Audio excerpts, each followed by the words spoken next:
Gon'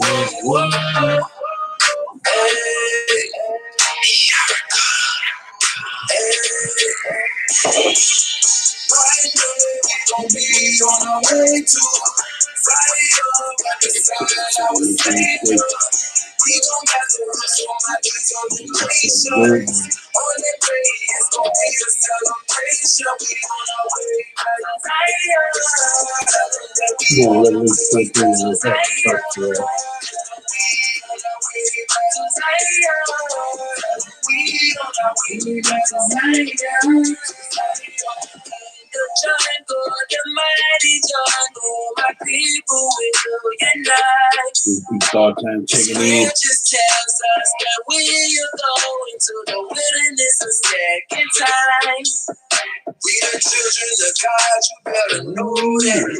Our homeland, one day we gon' go back. I can't imagine what this gon' look like. I'm talking no big streets, imagine being a king. Hey, I can't help but tell the truth. I'm giving you something to look forward to. You got to know that something better is coming. As soon as I see the bitch, you know that I'm running. We gon' be on our way to fire. By the side, I was saved. We gon' have to put somebody's on the nation. On the day, it's gon' be a celebration. We on our way to Drop down a book.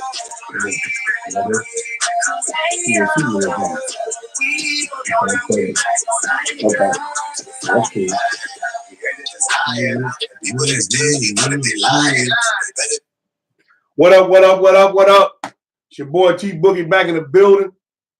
All praise, honor, and great glory is unto our power. The power of Abraham, the power of Isaac, the power of Jacob. Once again, like I say, it's T Boogie, got the young lion back in the building. Shalom, family. Shalom on the eve of another Sabbath day. We got another lesson that the Most High has called the brother to put together. He's going to be bringing tonight. I want to say at the end of the lesson, we will be giving the address, date, and time of the Feast of Unleavened Bread we will be holding in Memphis for the order of Michaela Ministries. Want to continue to admonish our brothers and sisters, anybody that's going to be in town for the Feast of Unleavened Bread, the first day, to come by and fellowship with us. But with that, I'm going to give you the title of the lesson.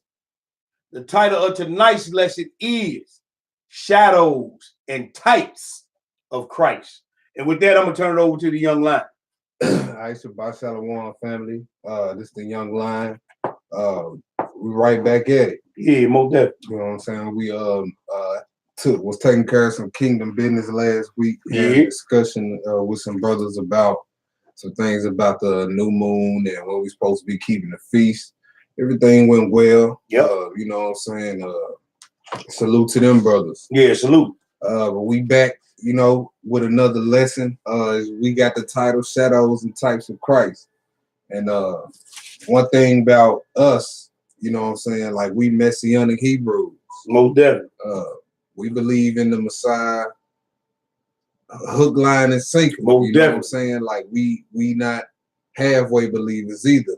We believe he is the Son of the Most High God in the heavens. All praise, long live the King. Long live the King. We don't believe he was born of a man's seed. Nope. You know, a lot of that causes a lot of discussion amongst Israelites today. You know, that's like fighting words today. Yeah. You know what I'm saying? You be chopping it up with some brews and Christ come up, you know, then the whole conversation get block get hot. You know, it get iffy then, you know, brothers stop talking, brothers, you know what I'm saying, start looking around, looking at, you know, what's up? You know what I'm saying? But it's what it is, though. In this lesson, man, we're gonna be dealing with a few shadows or a few types, right? Or what you would call an outline or a rough sketch, something that's indefinite rough draft. It's vague, you know what I'm saying? It's not the exact thing. Mm-hmm. but it's showing you an image of the thing. You Right. know what I'm saying? Like, say if like we use the word outline. Say if like when we was in school and we had tests and the teacher would be like, all right, for the review, make sure y'all look over the outline. Say if it's a math class, well, on the outline is gonna be stuff you're gonna have addition portion gonna be on there, or if a multiplication portion gonna be on there, division portion, one for fractions, you know what I'm saying, so on and so forth. So you look at that outline, it's gonna give you somewhat of a idea of what's gonna be on the test when you see it. You know what I'm saying? It's the same thing in the Old Testament. Like you see, you can go and look at certain events or certain individuals, you know what I'm saying, or certain instances of situations that point to Christ, that show you Christ. It's a rough draft of Christ.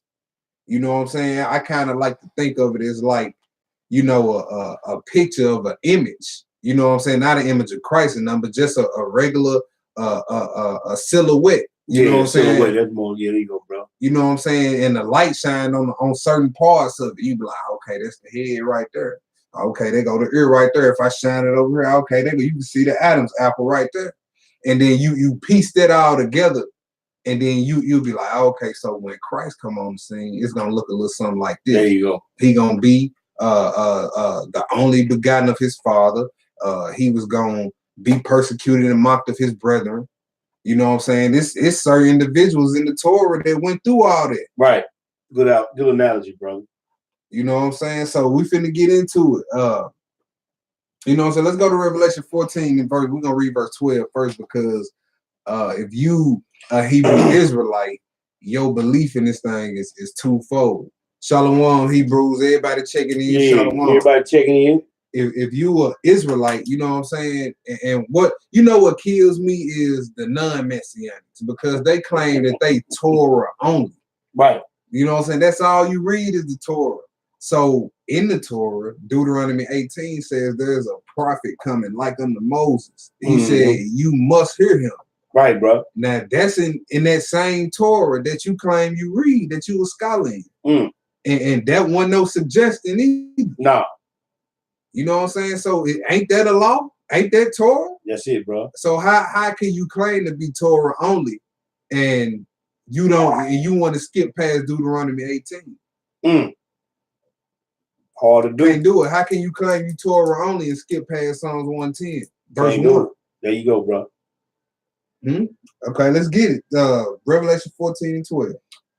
Here is the patience of the saints. Of the who? Of the saints. Okay, so if you a saint, listen up, because this is what our worship consists of. Two things. Go ahead. Here are they that keep the commandments of the Most High God. Here are they that do what? Keep the commandments. Yeah, see, everybody. Yeah, brother, I keep the commandments. I keep the law. You know what I'm saying? But when it come to Christ, you know, brothers start getting all quiet. Here go the second part. Go ahead. And the faith of Yeshua or Jesus. And the faith of Yeshua or Jesus, right? So let's go to the New Testament. And if you don't read the New Testament, you know what I'm saying, that ain't got nothing to do with us. That ain't got nothing to do with us. No. We believe the New Testament. We believe it. We believe it. Where we at, brother? We at Luke chapter 24. We're going to pick this up at verse 1. Luke chapter 24 and verse 1. Let's get into it. Luke 24 and 1, and I read. Now upon the first day of the week, very early in the morning, they came unto the sepulchre, bringing the spices which they had prepared, and certain other with them. And they found the stone rolled away from the sepulchre. And they entered in and found not the body of the Lord Hamashiach. So he was already gone, right? Go ahead. And it came to pass as they were much perplexed thereabout, behold, two men stood by them in shining garments. And as they were afraid and bowed down their faces to the earth, they said unto them, Why seek ye the living among the dead? Yeah, you see in that verse 4, it said they were much perplexed. Mm-hmm. And you know what I'm saying? For 3 years, the Messiah drilled it in their head. Look, the Son of Man must go to Jerusalem and suffer these things of the chief priests and the rulers. And he must be delivered up and killed. Yeah. And he gonna be in the grave for 3 days and 3 nights, constantly. You know what I'm saying? This the Son of Man telling them this. Right, bro. And it still didn't click, even though the whole chain of events played out just like he said it. You know what I'm saying? It wasn't like, you know, they reading about it thousands of years after the fact. No, they was in it. They was in it. Right there with you. You know what I'm saying? And that just goes to show you, man, like, you know, our people sometimes, no matter how much you bring them something, you know what I'm saying? Like and no matter how much sense you make it, right? You know, you can be drilling it, you know what I'm saying? And they won't get it until the Most High take the top off their understanding, like we're gonna read later on in this chapter. Even though 3 years, you know what I'm saying, the Messiah himself stood there and was like, hey, this gonna happen. This gonna happen. Right. According to the prophets, this gonna happen. They still didn't get it. They saw he was gone, and they still didn't understand what was going on. Go ahead. Verse 6. He is not here, but risen. Remember how he spake unto you when he was yet in Galilee, saying, the Son of Man must be delivered up into the hands of sinful men and be crucified, and the third day rise again. Yeah. And they remembered his word and returned from the sepulchre and told all these things unto the 11 and all the rest. It was Mary Magdalene and Joanna and Mary, the mother of James, and other women that were with them, which told these things unto the apostles. And their words seemed to them as idle tales. Yeah. And they believed them not. Yeah, so idle tales or nonsense. Right. Like, what are these women talking about? You know what I'm saying? They like, hey, y'all, he gone. Well, how was that so? How does that seem like nonsense when he told you that's right, bro, for 3 years? You know what I'm saying? Then it say in certain spots, like when the crowd went away, he expounded on everything he taught to his disciples. Right, brother. And you know what I'm saying? They still didn't understand. You know, that's why we got to be patient with our people when we bringing stuff out and they don't get it. No matter how much sense you make it, you could be making all the sense in the world, but it just ain't time for them for their understanding to be open yet. Right, brother. Go ahead. Verse 12. Then arose Peter and ran unto the sepulchre, and stooping down, he beheld the linen clothes laid by themselves, and departed, wondering in himself at which that was come to pass. So he go in there, you know what I'm saying? It say they remembered the word, so they like, all right, we know he said he gonna rise up in 3 days, and they got there, and the clothes is laying right there where he was laid at. Go ahead. And behold, two of them went that same day to a village called Emmaus, which was from Jerusalem about 3 score furlongs. About 7 miles. Go ahead. And they talked together all these things which had happened. And it came to pass that while they communed together and reasoned, Yeshua himself drew near and went with them. But their eyes were holding that they should not know him. And he said unto them, what manner of communications are these that ye have one to another as ye walk and are saved? So they walking and talking, and Yeshua poof pop up right there, and they ain't even know it. They ain't even know it. He right there with them. Go ahead. 18. And the one of them whose name was Cleophas, answering, said unto him, art thou only a stranger in Jerusalem, and hast thou not known the things which are come to pass there in these days? Yeah. And he said unto them, what thing? And they said unto him concerning Yeshua of Nazareth, which was a prophet mighty indeed in word before Yahweh and all the people, and how the chief priests and the rulers delivered him to be condemned to death and have crucified him. But we trusted that it had been he which should have redeemed Israel. See, our people knew back then that it was him that was gonna redeem Israel. Right. You know what I'm saying? It ain't. It's a thing now where brothers, you know what I'm saying, don't want to submit their neck. Yeah, you had that going on back then. It's still in the earth today. Yes, sir. But it was certain people back then that knew that Yeshua HaMashiach was gonna gather all of Israel. Go ahead. And beside all this, today is the third day since these things were done. Yea, certain women also of our company made us astonished, which were early at the sepulchre. And when they found not his body, they came saying that they had also seen a vision of angels, which said that he was alive. Certain of them which were with us went to the sepulchre and found it even so as the woman had said, but him they saw not. Then Yeshua said unto them, O fools, and slow of heart to believe all that the prophets have spoken. He said, "O fools and slow of heart," like you sluggish in your mind to believe that. You sluggish, you slow in your mind to think or to fathom that. Man, this man about to raise up on the third day. All these things that he said was gonna happen to him. You know it's there. But he said, you slow in mind to believe all the prophets have spoken. Right, bro. You see what I'm saying? Go ahead. Ought not Christ to have suffered these things and enter into his glory? And beginning at Moses and all the prophets. Beginning where? And beginning at Moses and all the prophets. Yeah. He expounded unto them in all the scriptures the things concerning himself. So he expounded, or you look that word up, that says unfolded their understanding. You see that? So a lot of times, man, we can be telling our people stuff all the time, but it won't click until the Most High open their eyes. Don't register. You know what I'm saying? So, but it said he started where did they start at? At Moses. Moses and all the prophets talked about Yeshua HaMashiach. All right, let's go to Acts chapter 8.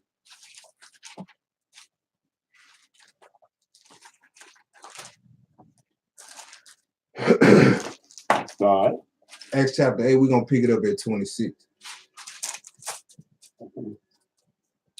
Acts chapter 8, verse 26. Yeah.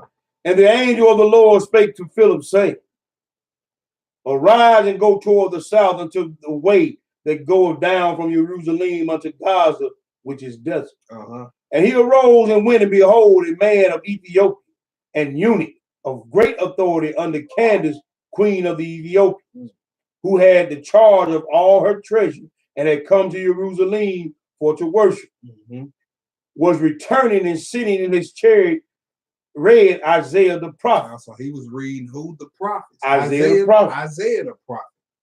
He was reading Isaiah the prophet. Go ahead. And this is an Ethiopian. Go ahead. Verse 29. Then the Spirit said unto Philip, Go near and join thyself to his chariot.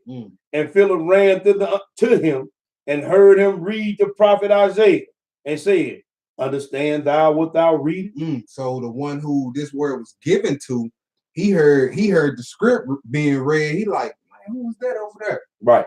So he sees an Ethiopian. He recognizes not an Israelite. So he like, you understand what you read? What you read now? Go ahead. And he said, How can I, except some man should guide me? Go ahead. And he desired Philip that he would come up and sit with him. The place of the scriptures which he read was this: He was led as a sheep to the slaughter, and like a lamb dumb before his shearers, so he opened not his mouth. In his humiliation, his judgment was taken away. And who shall declare his generation? For his life is taken from earth. So this Ethiopian eunuch was reading what? Isaiah the 53rd chapter, verse 7 and verse 8. Right. You know what I'm saying? That's the spot in Isaiah that he was reading. Go ahead. And the eunuch answered Philip and said, I pray thee, of whom speaketh the prophet this? Of himself or some other man? And these be the type of questions, you know what I'm saying, that I ask brothers. It's point blank, just like this. Right. You know what I'm saying? When brothers don't believe in the Messiah, don't believe in Yeshua, you take them to a prophecy that talk about Yeshua and just ask them a straight up and down question. Right, brother. Who is he talking about? Whoever they say it is, David or him. When was David, you know what I'm saying? When was his garments gambled over? When did he drink of vinegar? There you go. When was he pierced? When did any of this happen to David? When was he a high priest after the order of Melchizedek? Right. When was he bruised for the iniquities of the other nation? That's it, brother. He asking him, is Isaiah talking about himself or some other man? Go ahead. Then Philip opened his mouth and began at the same scripture and preached unto him Jesus or Yeshua. Who he preached? Jesus or Yeshua. From that same scripture. Right. That's what we just read in Luke, starting at Moses, then all the prophets. That's right, brother. Go ahead. And as they went on their way, they came unto a certain water, and the eunuch said, see, here is water. What doth hinder me to be baptized? And Philip said, if thou believest with all thine heart, thou mayest. And he answered and said, I believe that Yeshua HaMashiach is the son of Yah. So he had the faith. Right. We read in Revelation 14 and 12. That's right, bro. Here's the patience of the saints. There you go. Those that keep the commandments. He was obviously keeping the commandments. Right. Well, he's up there keeping the feast, right? Yep. You know what I'm saying? That's the commandments. What's the second part? Having the faith in Yeshua HaMashiach. There you go. There it is right there. Let's go to the next spot. All right. Let's go to Matthew 22.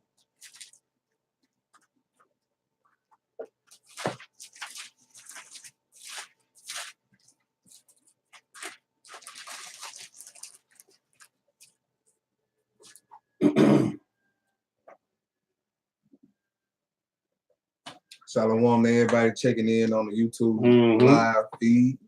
Most definitely. We in Matthew, the 22nd chapter. We're going to read 41 through 46. 41 through 46. Yeah.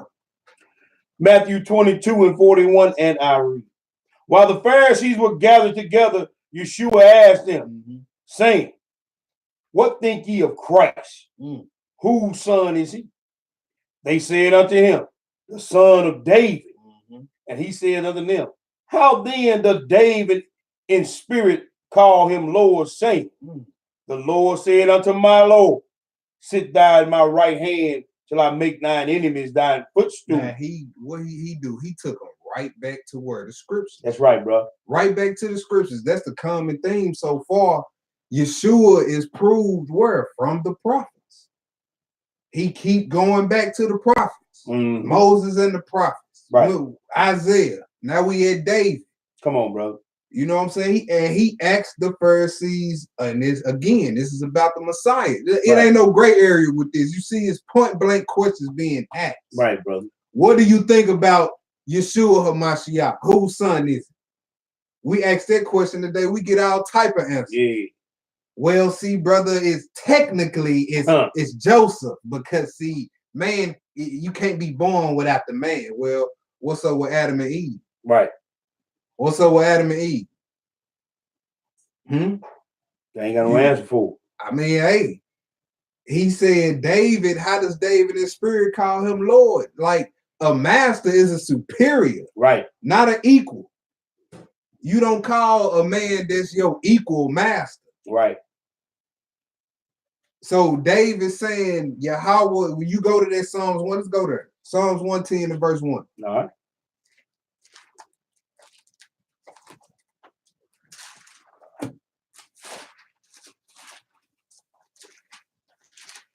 Psalms 110 and verse 1, go ahead. The Lord said unto my Lord. That's Yahweh said unto my master. Yes, sir. My master.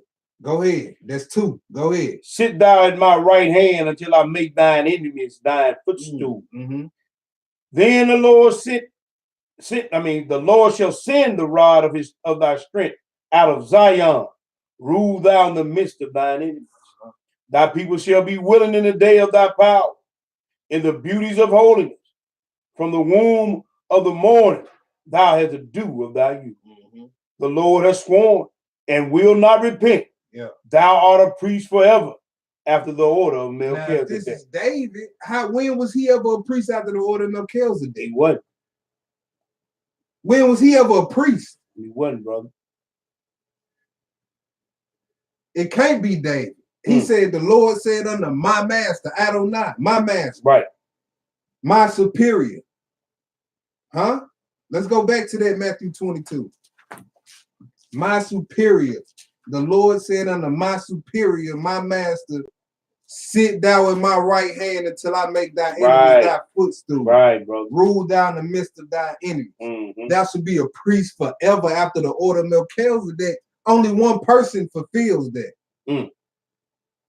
Only one person fulfilled that. What we was at that We left off 44? Yeah, we finished 44. You want to read it again? Yeah.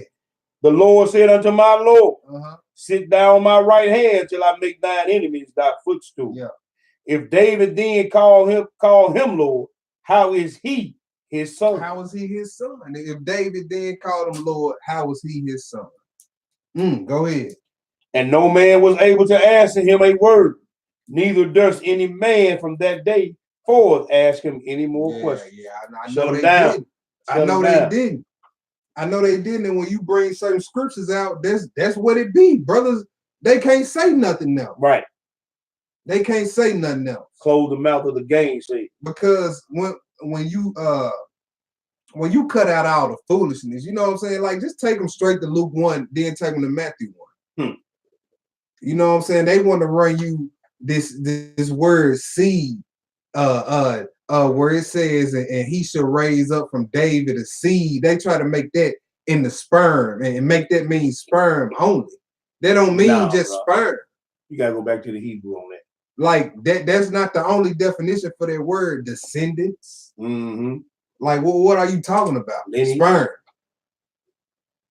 He shall raise up David's sperm. That don't make sense. That don't make sense. And David right here, he said, the Lord said unto my Lord, my superior. Right. That killed that. Where we at? We at let's get into these types though. Let's go to Numbers 21. Let's get into the first type. And when you're dealing with like shadows and types in the scripture, you will see the words so and as a lot because it's comparing two things. We in Numbers 21, and we're gonna pick it up at verse 2. When you get there, go ahead. Go ahead. And Israel vowed a vow unto the Lord, and said, if thou would indeed deliver this people into my hand, then will I utterly destroy their cities. And the Lord hearkened unto the voice of Israel, and delivered up the Canaanites, and they utterly destroyed them and their cities. Yeah. And they called the name of the place Hormah. And they journeyed from Mount Hor by the way of the Red Sea to compass the land of Edom. And the soul of the people was much discouraged because of the way. So on the way, even though the Most High promised you something, that don't mean you ain't gonna go through the trials and tribs on the way to get it. You know what I'm saying? He can promise you, like he promised our people the land, but we walked around in circles for 40 years before we got there. You know what I'm saying? Just like he promised our forefathers here the land. Look, they ran into trials and tribs on the way there. Nations not wanting to let them through. You know what I'm saying? They getting hungry and thirsty and complaining. Now here go a time where our people memory is very short because they just made a vow and the Most High delivered the enemies into their hands. And here they go, losing faith right here. Right, bro. Go ahead. Verse 5. And the people spake against God and against Moses. Wherefore have ye brought us up out of Egypt to die in the wilderness? For there is no bread, neither is there any water, and our soul loatheth this light bread. And the Lord sent fiery serpents among the people, and they bit the people, and much people of Israel died. Y'all see that? The judgment for having a lack of faith and complaining? Right. Fiery snakes. That's it. Venomous snakes. Go ahead. Therefore the people came to Moses and said, we have seen, and we have for we have spoken against the Lord and against thee. Pray unto the Lord that he take away the serpents from us. And Moshe prayed for the people. And the Lord said unto Moshe, make thee a fiery serpent and set it upon a pole. And it shall come to pass that every one that is bitten, when he looketh upon it, shall live. So he said, who is he talking to? Is he talking to the whole world here or just Israel? He's talking to just Israel right here. These are just Israelites and maybe the mixed multitude that was with him at the time. You know what I'm saying? But he said the whole thing was He said, whoever look upon this brazen serpent Right, bro. was gonna be healed. You had to have the faith to even do that. Mm-hmm. You know what I'm saying? Now, what does this have to do with Yeshua HaMashiach? Right. What verse was you at? I left off at 8. Go ahead. Verse 9. And Moses made a serpent of brass and put it upon a pole. And it came to pass that if a serpent had bitten any man, when he beheld the serpent of brass, he lived. He lived. So if you had the faith to look upon the serpent of brass, guess what? You live. Mm-hmm. You live. Let's go to John chapter 3 and let's see. Sir. Let's see what this had to do with Christ. How is a shadow of Christ or a type?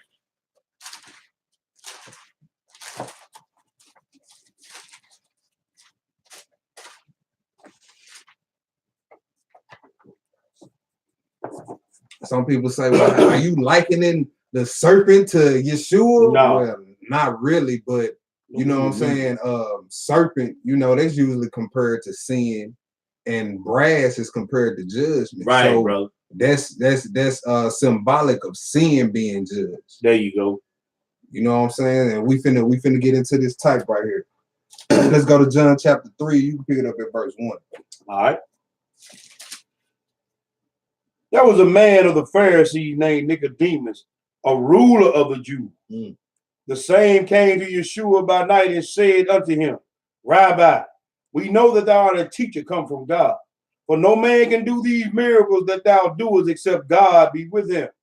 Yeshua answered and said unto him, Verily, verily, I say unto thee, except a man be born again, he cannot see the kingdom of Yahweh. Go ahead. Nicodemus said unto him, how can a man be born when he is old? Can he enter into the second time into his mother's womb and be born? Yeshua answered and said, Verily, verily, I say unto thee, except a man be born of water and of the Spirit, he cannot enter into the kingdom of Yahweh.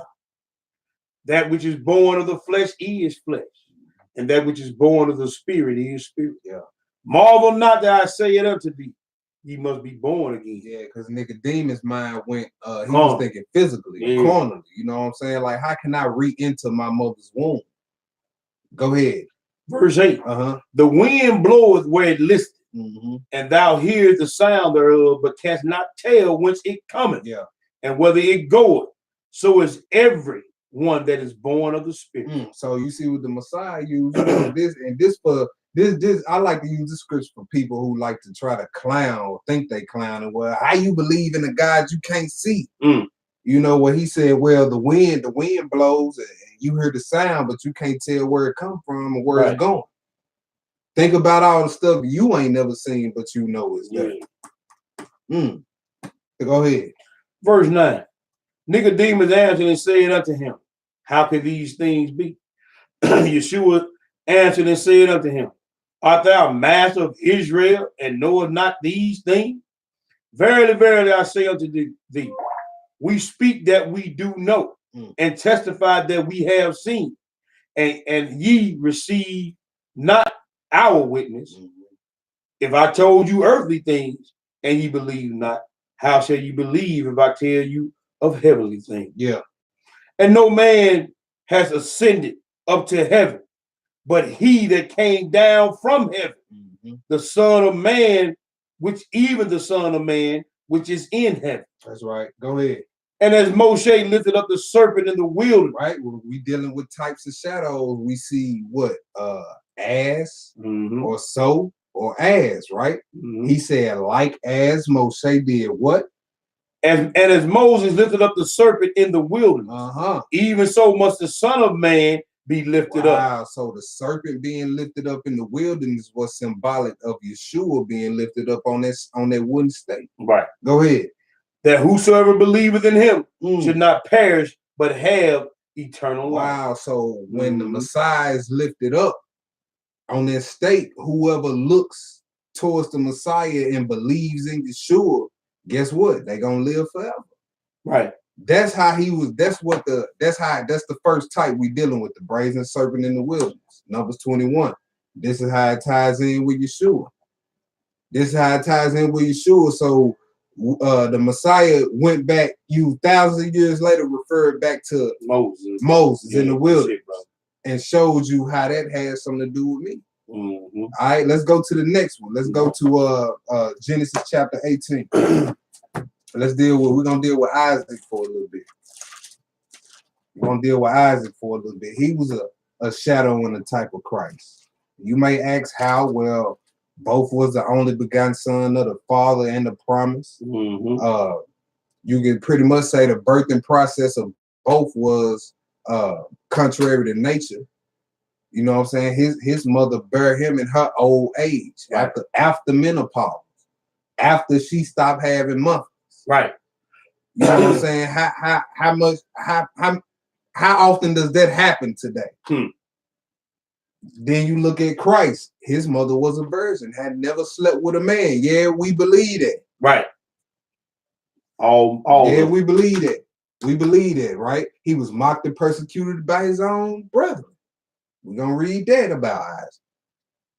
All right, so let's get into it. We in Genesis, the 18th chapter. Mm-hmm. And you can pick it up at verse 7. All right. Genesis 18 and verse 7. And Abraham ran unto the herd and fetched a calf tender and good and gave it to a young man, and he hasted to dress it. Right. This is when he had the visit from the 3 visitors, the 2 angels. Right. And guess who? That's it, bro. You already know who it is. Go ahead. And he took butter and milk and the calf, excuse me, which he had dressed, and set it before them. Mm-hmm. And he stood by them under a tree, and they did eat. Yeah. And they said unto him, Where is Sarah thy wife? And he said, Behold, in the tent. And he said, I will certainly return unto thee according to the time of life. And lo, Sarah thy wife shall have a son. And Sarah heard it in the tent door, which was behind him. So that's one of the first clues right there. He was announced before he arrived. That's right, brother. There you go. Just like we're going to read later on, Gabriel came to Mary in Luke chapter 1, announced him before he arrived. Go ahead. And Abraham and Sarah were old and well stricken in age. And it ceased to be with Sarah after the manner of women. You see what that means? She stopped having menstrual cycles, mm-hmm. went through menopause. You know, how was it possible for her to have a child at that age? This is contrary to nature.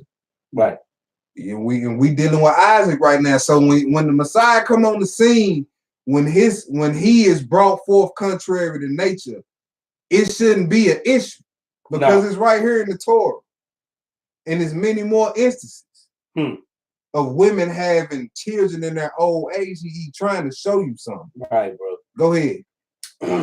Verse 12. And therefore Sarah laughed within herself, saying, After I am waxed old, shall I have pleasure? My Lord being old also.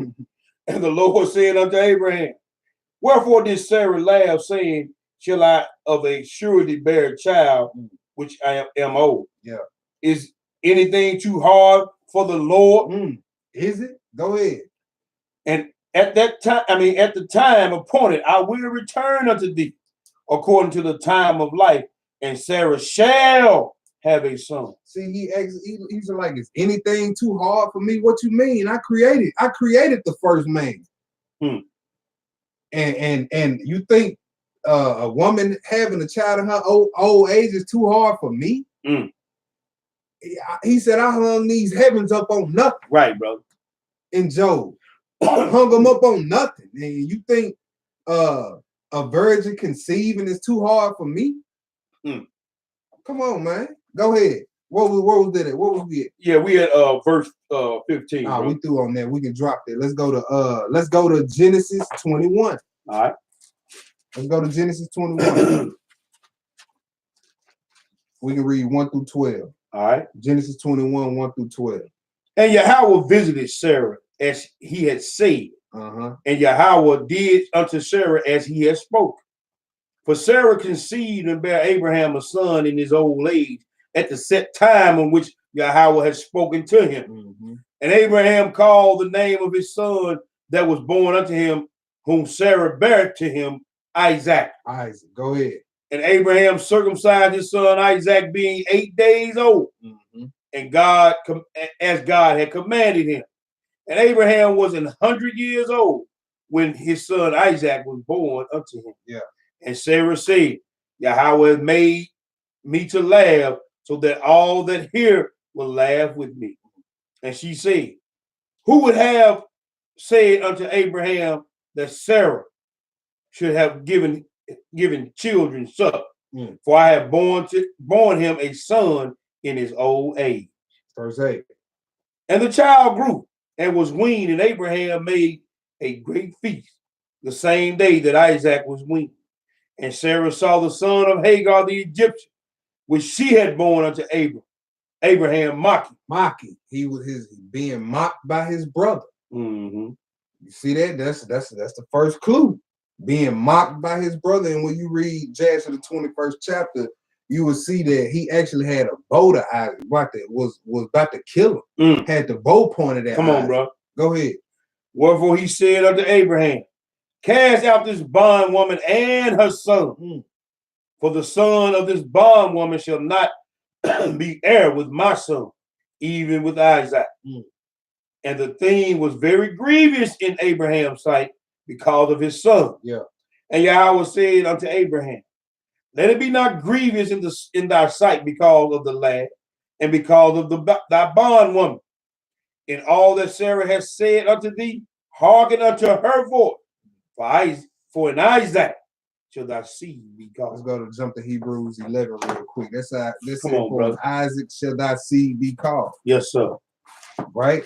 So That's we right. got, so far we got what? He was announced before he arrived. Birthing process contrary to nature. Brother trying to kill him. Brother being mocked by his brother. All right, and child of the promise. We said that already. Unnatural birth too. Yeah, unnatural birth. Let's go to Hebrews. Read 11 and 18. Just go. You can go ahead. Where we go? Hebrews 11. 17 and 18. Okay. Hebrews chapter 11, verse 17. By faith, Abraham, when he was tried, offered up Isaac, and that he had received the promise, offered up his only begotten son. His only who? Only begotten son. So right here, only begotten son. Go ahead. Of whom it was said that in Isaac shall thy seed be called. In Isaac shall thy seed be called. So they go another similarity on how he's a shadow or a type of Christ. Now let's go to Genesis the 22nd chapter.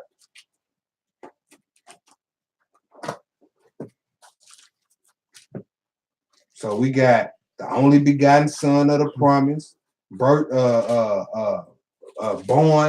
from a woman that was in her old age. Right. That's something that's contrary to nature when you get through talking. Right, bro. Just like a woman who ain't never slept with a man can had a child in the scripts. And you will see, like when we get to Luke 1, the conversation was similar. Like he asked the same question. Is where he made the statement pertaining to the same thing he asked Sarah when he said, is anything too hard for me? In Luke 1, he said, is anything with God impossible with God? Right. Same type of conversation. And then you will see that Sarah laughed, and it was years went by before she actually had the son of the promise. But Mary, on the other hand, immediately believed when she heard the word, and boom, she was pregnant right there with the son of the promise. Go ahead. We in Genesis 22. We in Genesis 22, and you can pick it up at verse 1. All right. And it came to pass after these things that Yahweh did tempt Abraham and said unto him, Abraham, and he said, behold, here am I. And he said, take thy son, thine only son. Thine who? Thine only son, Isaac, whom thou lovest, and get thee into the land of Moriah, and offer him therefore a burnt offering upon one of the mountains which I will tell thee. There's another clue, burnt offering. Go ahead. And Abraham rose up early in the morning and saddled his ass, and took 2 of his young men with him. How many? 2. Okay, go ahead. And Isaac his son. So that makes 3 men. So think about when Christ was up there on the cross. Right, bro. Who was on the side of him? 1 and 2 thieves, 1 and 2 men. Go ahead. And Isaac his son, and clave the wood for the burnt offering, and rose up and went into the place of which Yahweh had told him. Read verse 4. Then on the third day. On the what day? Third day. On the third day. There's more shadow talk right there. Go ahead. Abraham lifted up his eyes and saw the place afar off.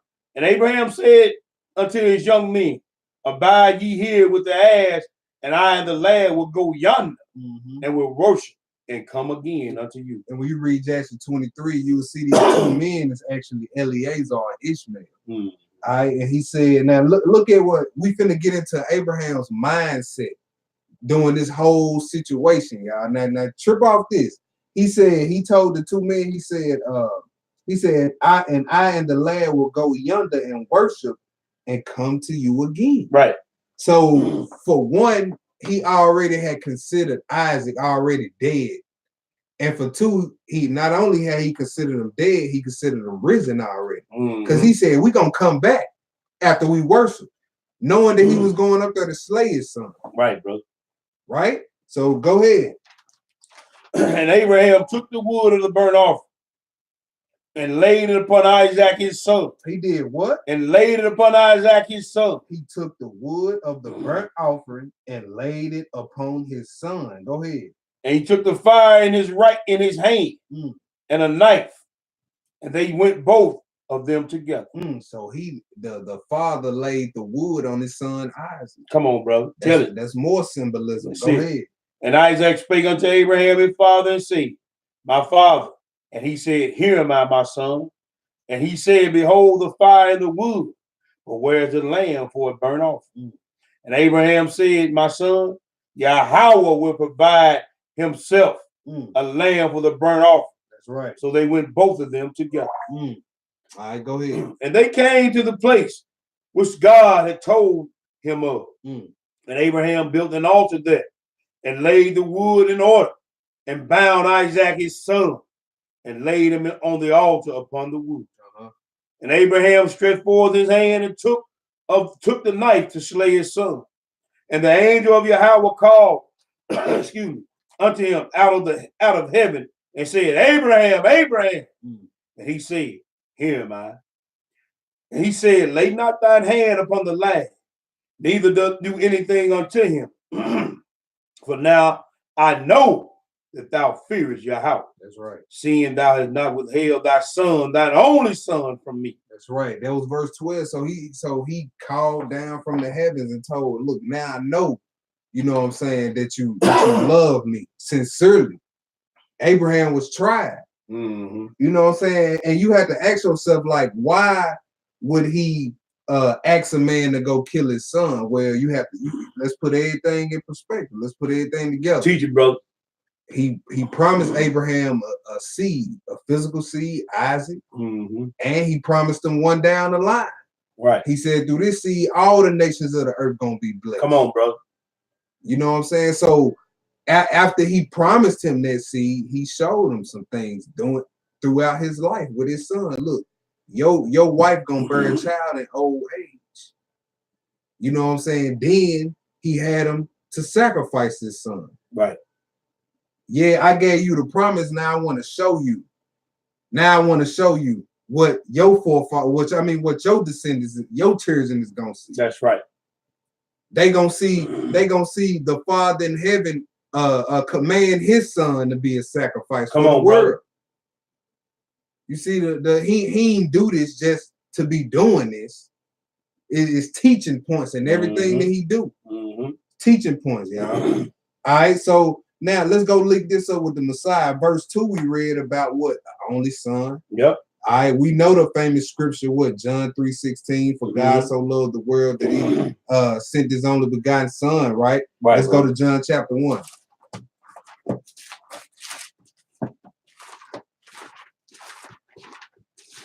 We're going to be in and out John chapter 1 pretty much the entire lesson, but we're going to be reading different verses here and there. All right. As it applies with what we're going over. John chapter 1, and you can pick it up at verse. Pick it up at read 1 through 3, then we're going to skip. All right. In the beginning was the Word. In the beginning was the Word. Okay, go ahead. And the Word was with God. So the Word was with God. Yah, the Father. Go ahead. And the Word was God. So the Word also was God. The Word that was in the beginning. Go ahead. The same was in the beginning with God. All things were made by him. And without him was not anything made that was made. All things were made by the Word. Skip down, read verses 10 and 11. He was in the world, and the world was made by him. That's right. And the world knew him not.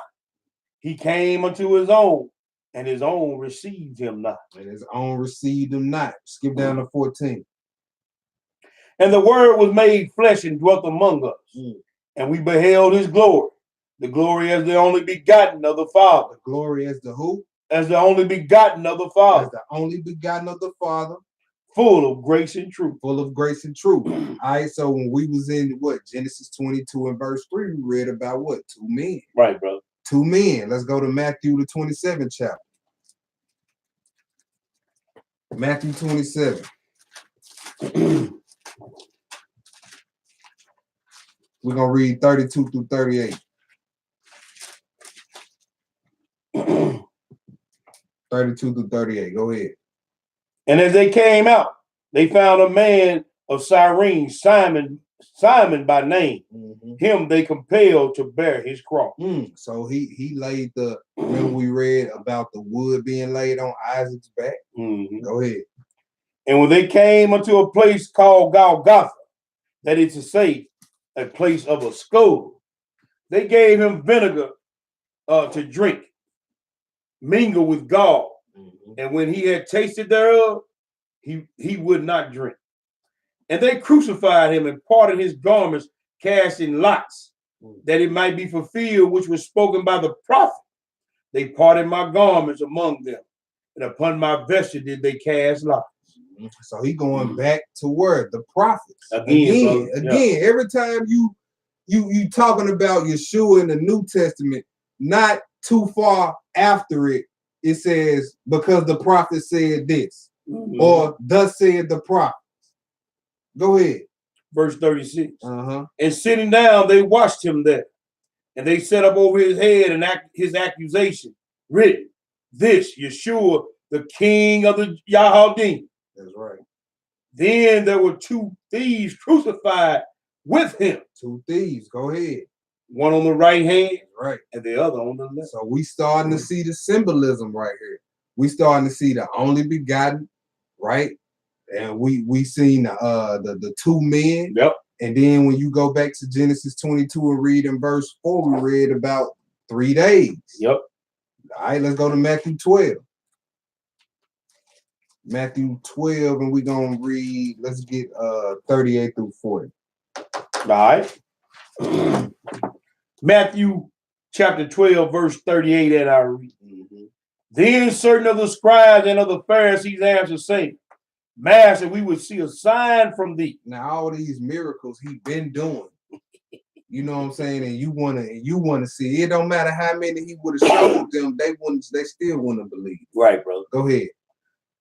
But he answered and said unto them, an evil and adulterous generation seeketh after a sign. Yeah. And there will no sign be given to it, but the sign of the prophet Jonas. For as Jonas was in the 3 days. We see that word. They go that word again, as. For as, that's another type. Jonah. Go look at Jonah. That's it, bro. He telling you right here. Go ahead.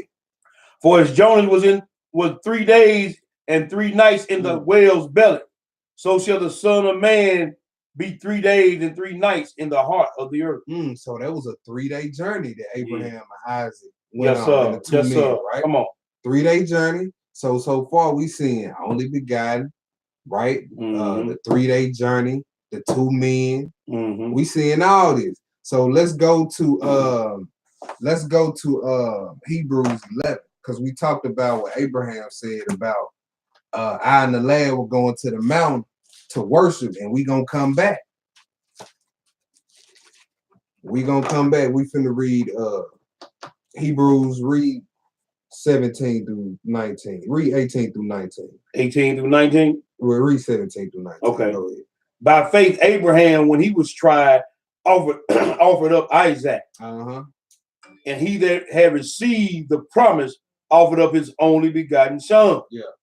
Of whom it was said that in Isaac shall thy seed be called. Mm-hmm. Accounting that Yahweh was able to raise him up even from the dead, from whence also he received him in a figure. In a what? In a figure. There we go, talking about shadows, types, figures, outlines.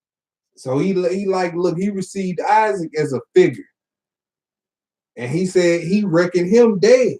Right. He accounted, and he accounted that God was able to raise him up. So now when you go back and read Genesis 22, you see why he said what he said in verse 5. Right. We're gonna go worship and come back. We coming right back. Coming back. Right. All right. So, and we read, let's go to let me see what I want. Give me John 19. All right. Give me John 19, because in 22, Genesis 22, we read in verse 6, he laid the wood on Isaac, right? He laid the wood on Isaac. We in John, the 19th chapter. Let's get 12 through 17. All right. John 19 and 12. And from henceforth Pilate sought to release him. But the Jews cried out, saying, if thou let this man go, thou art not Caesar's friend. Whosoever maketh himself a king speaketh against Caesar. When Pilate therefore heard that saying, he brought Yeshua forth and sat down in the judgment seat in a place that is called the pavement, but in the Hebrew is called Gabbatha. And it was the preparation for the Passover, and about the 6th hour. And he said unto the Jews, behold your king. He said, behold your king. Now look, this ain't nothing new with our people, what they about to say. Go ahead. But they cried out, away with him, crucify him. Pilate said unto them, shall I crucify your king? The chief priest answered, we have no king but Caesar. Now, don't that sound familiar? Come on now. When our first king of Israel, Saul, ain't that how he came about? Yep. We fired him then from being our king, brother. Come on. Now we want an earthly king. And then you read in other chapters in that 1 Samuel, it'll let you know exactly why. Because the nations were coming up against us, and Israel got scared. Yep. We need an earthly king to fight our wars. What you mean? He brought you through the Red Sea and drowned out the Egyptians. Right. Had you by the hand of Moses slayed nations for y'all in the wilderness. Right, bro. And you want an earthly king years later down the line, here you go denying the king again. Come on, brother. And it's the chief priest, the ones who supposed to know the book. That's right. That's right. Go ahead. Verse 16. Then delivered he him therefore unto them to be crucified. Yeah. And they took Yeshua and led him away. And he, bearing his cross. Bearing his what? His cross. Went forth into a place called the place of a skull, which is called in the Hebrew Golgotha. All right, so we see he laid the wood on Isaac, and they had to walk up to the mountain, just like he had to bear his own cross. Like what's the cross made out of? Wood. So we still seeing symbolism right here. All right, let's go to 18. Nah, that's all I wanted was 17. Well, go ahead. Yeah, go ahead. Well, they crucified him and two other with him. Yeah. On either side, one and Yeshua in the midst. That's right. All praises. All praise. Just another precept showing you the two men, right? So let's go to Hebrews 9 and read one verse. All right. Get a second witness for this. For him laying the wood on his back. It was symbolic for something spiritually as well. I said Hebrews 9 and read. Give me one verse. Read that verse 28. All right. Hebrews 9 and 28. So Hamashiach was once offered to bear the sins of many, and unto them that look for him shall he appear the second time without sin unto salvation. So he had to bear the wood. Isaac had to bear the wood that his father put on his back. And him laying the wood on his back was symbolic of the Father, what? Laying the sins of the That's nations right, on brother.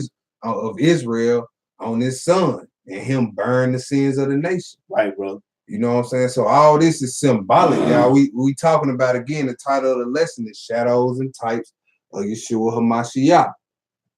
All right. In that verse 13 in Genesis, the 22nd chapter, it talks about when the lamb is provided, when the ram came, the ram was caught by the horns, by what? Thorns, right? Right. So that was the lamb. Remember, Abraham said, no, Yahweh will provide a lamb. And that was the lamb he provided that was caught by what? Thorns. That's it, brother. By the horns, right? What did Christ have on? What they put on Christ? A crown of thorns. And always remember, horns are representative of power. That's right. That's right. So let's go look at that, John. We back in John 19. Okay. 1 through 5 this time. All right. 1 through 5. I'm gonna read that in Genesis real quick. We gotta go to it. All right. Yeah, I'm gonna read this Genesis 22 and 13. We flipped to another spot before I wanted to read this, and I was moving too fast and we didn't get to read it.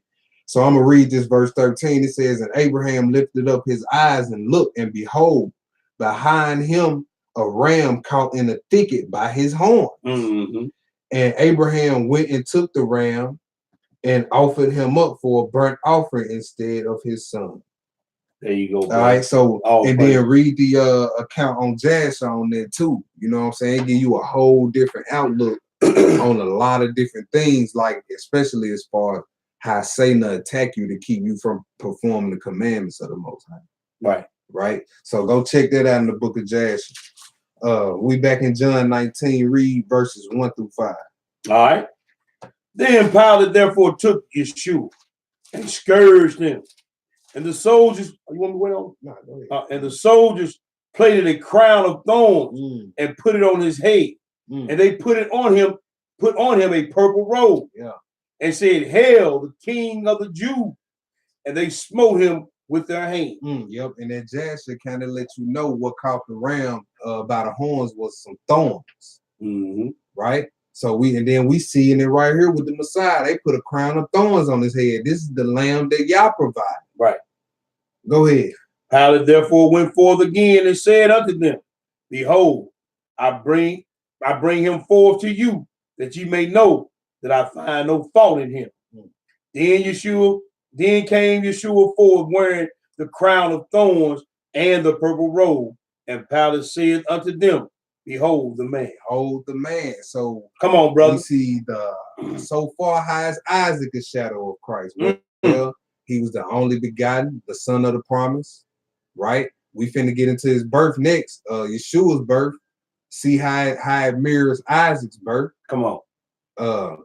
We read about the only son, you know what I'm saying? The 2 men, the 3-day journey, the resurrection. Yep. You can even throw that in there. Yep. The crown of thorns. We gonna read plenty of times later on the lesson, mocked by the brethren, rejected. Right. We read that in John 1. You see what I'm saying? So all this is in Moses. Right.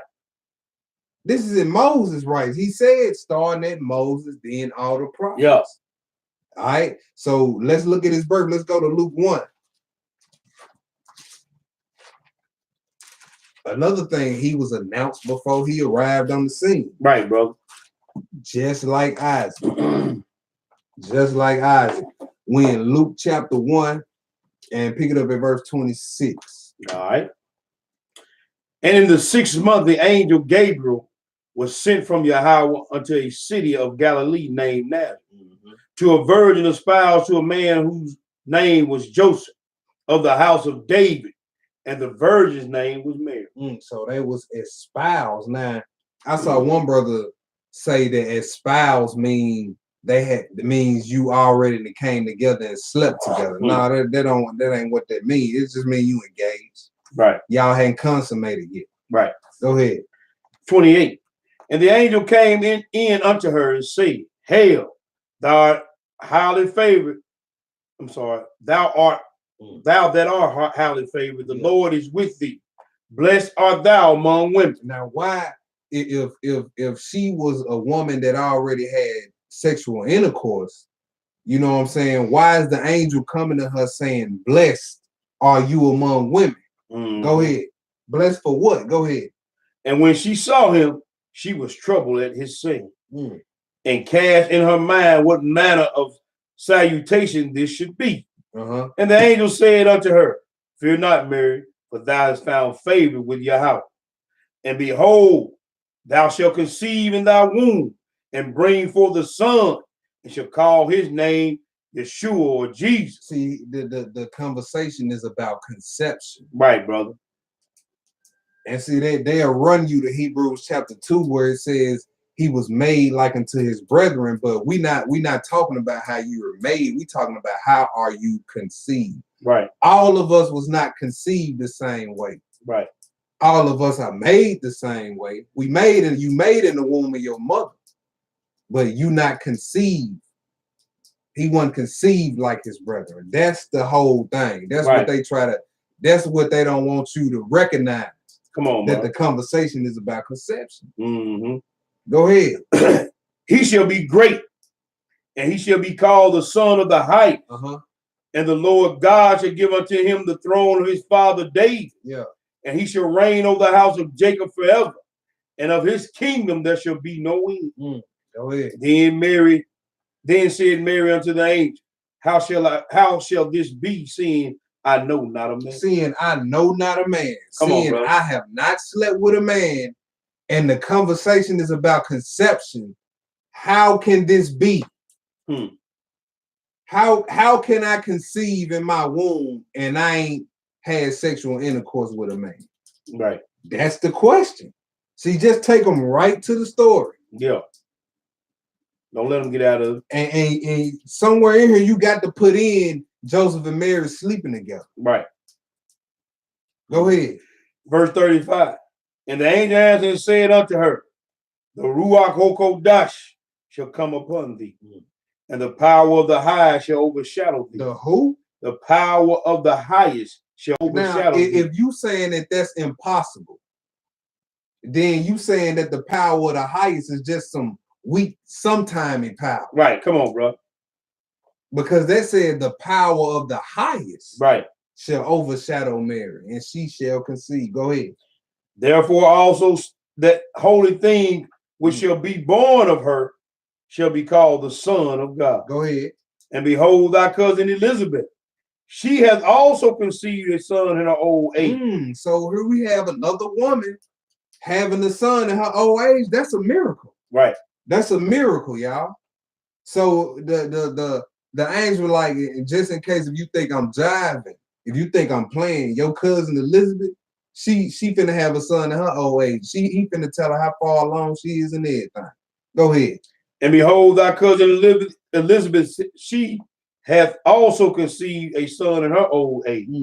And this is the 6th month with her. And she's 6 months pregnant in her old age. Who was called barren. Who was called barren. Go ahead. Verse 37. For with God nothing shall be impossible. Nothing. Not even a virgin conceiving. A woman having a child in her old age. Nothing. Go ahead. And Mary said, Behold, the handmaid of the Lord, be it unto me according to thy word. And the angel departed from her. Right there, she was pregnant. She, right now, right after she said, be it according to thy word, the word that he spoke back in verses 31 through 35. Look, you're going to conceive and have a son and shall call his name Yahushua. She immediately believed, unlike Sarah, she didn't laugh. She said, you know what? I believe that. Right then, she conceived. Right then. Go ahead. We finna find out if is what I'm saying. Am I making that up? That right then she conceived? Let's see. Go ahead. Verse 39. And Mary arose in those days and went unto the hill country with haste into a city of Judah, and entered into the house of Zacharias and saluted Elizabeth. And it came to pass that when Elizabeth heard the salutation of Mary, the babe leaped in her womb. John the Baptist heard the voice and started leaping in her womb. When you read the 16th chapter, it tell you that he was blessed with the baptism of the Holy Spirit from the womb. Yes, sir. Go ahead. And Elizabeth was filled with the Ruach HaKodesh. So this is John the Baptist being filled with the Spirit. Go ahead. And she spake out with a loud voice and said, Blessed art thou among women, and blessed is the fruit of thy womb. Blessed is the fruit of thy womb. So she's already pregnant. Right. Go ahead. And whence is this to me, that the mother of my Lord should come to me? See that prophecy right there? Yeah. For lo, as soon as the voice of thy salutation sounded in my ears, the babe leaped in my womb for joy.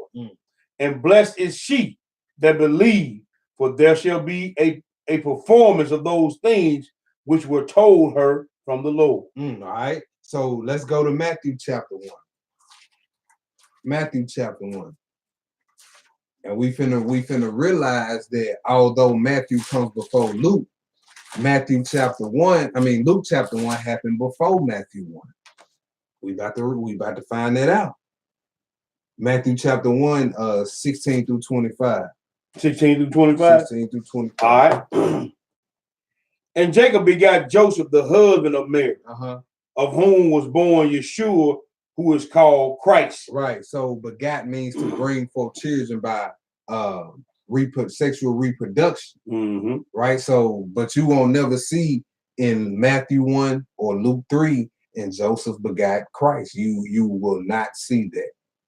Nowhere in the scripture, Joseph begetting Christ. You won't see it. In here or any lost book. No. Nowhere. So somebody tell you that that's what it is, it's a made-up doctrine. They lying to you. Tell them to read it to you. Exactly. Which book? Which book? Go ahead. 17. So all the generations from Abraham to David are 14 generations. Verse 18. You want me to read? No, you want to finish with that? Go ahead. No. Read that on that. And from David until the carrying away to Babylon are 14 generations. And from the carrying away of Babylon into Babylon unto Christ are 14 generations. Right. Now the birth of Jesus Christ was on this wise. When as his mother Mary was espoused to Joseph, before they came together. Before they what? Before they came together. To do what? What does a espoused husband and wife come together to do? Right. Besides consummate the marriage and become one flesh. They didn't come together to just stare at each other and play spades or watch Netflix all night. Go ahead. She was found with child of the Holy Ghost. Oh, so before they came together to consummate the marriage, she was already pregnant. And then when you read some of the lost books, right, it lets you know that Joseph was gone. He was working and came back. Her bet she was showing. Right. Go ahead. Then Joseph, her husband, being a just man and not willing to make her a public example, was minded to put her away privately. But while he thought on these things, behold, the angel of the Lord appeared unto him in a dream, saying, Joseph, thou son of David, fear not to take unto thee Mary thy wife, for that which is conceived in her is of the Holy Ghost. Yeah. And she shall bring forth a son, and thou shalt call his name Yeshua. Yeah. For he shall save his people from their sins. Now it goes to show you, let's show them that this is after Luke 1, because he wanted to put her away. Now, if she ain't showing, how do you know she pregnant? There you go, bro. She already showing at this point. Right. And he know that they ain't slept together. Go ahead. Verse 22. Now all this was done that it might be fulfilled, which was spoken of the Lord by the prophet saying. By the who? By the prophet saying. Behold, a virgin shall be with child, and shall bring forth a son, and they shall call his name Emmanuel, which being interpreted is Yahweh with us. Now he went back to the prophets. What? Isaiah 7 and 13. Let's go there. Isaiah 7 and 13.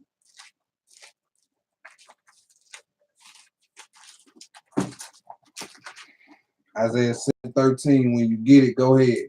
And he said, hear ye now, O house of David. So he not talking to all of Israel here.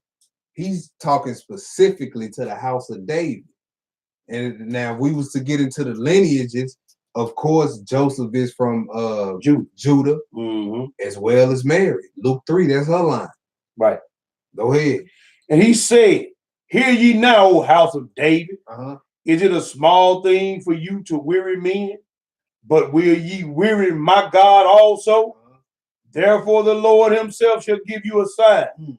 Behold, a virgin shall conceive and bear a son, and shall call his name Emmanuel." Yeah, this had a somewhat of fulfillment in the 8th chapter, but it also applies to Yeshua. You know what I'm saying? Then when you look up the word here for virgin is 2 words. It's Alma and Bethula, or something like that is the other word. The word here is Alma. And one of the definitions for it is virgin, a woman who had known a man. Right. So what is so miraculous about a woman that's already had sex having a child? Nothing. What's miraculous about that? How is that contrary to nature?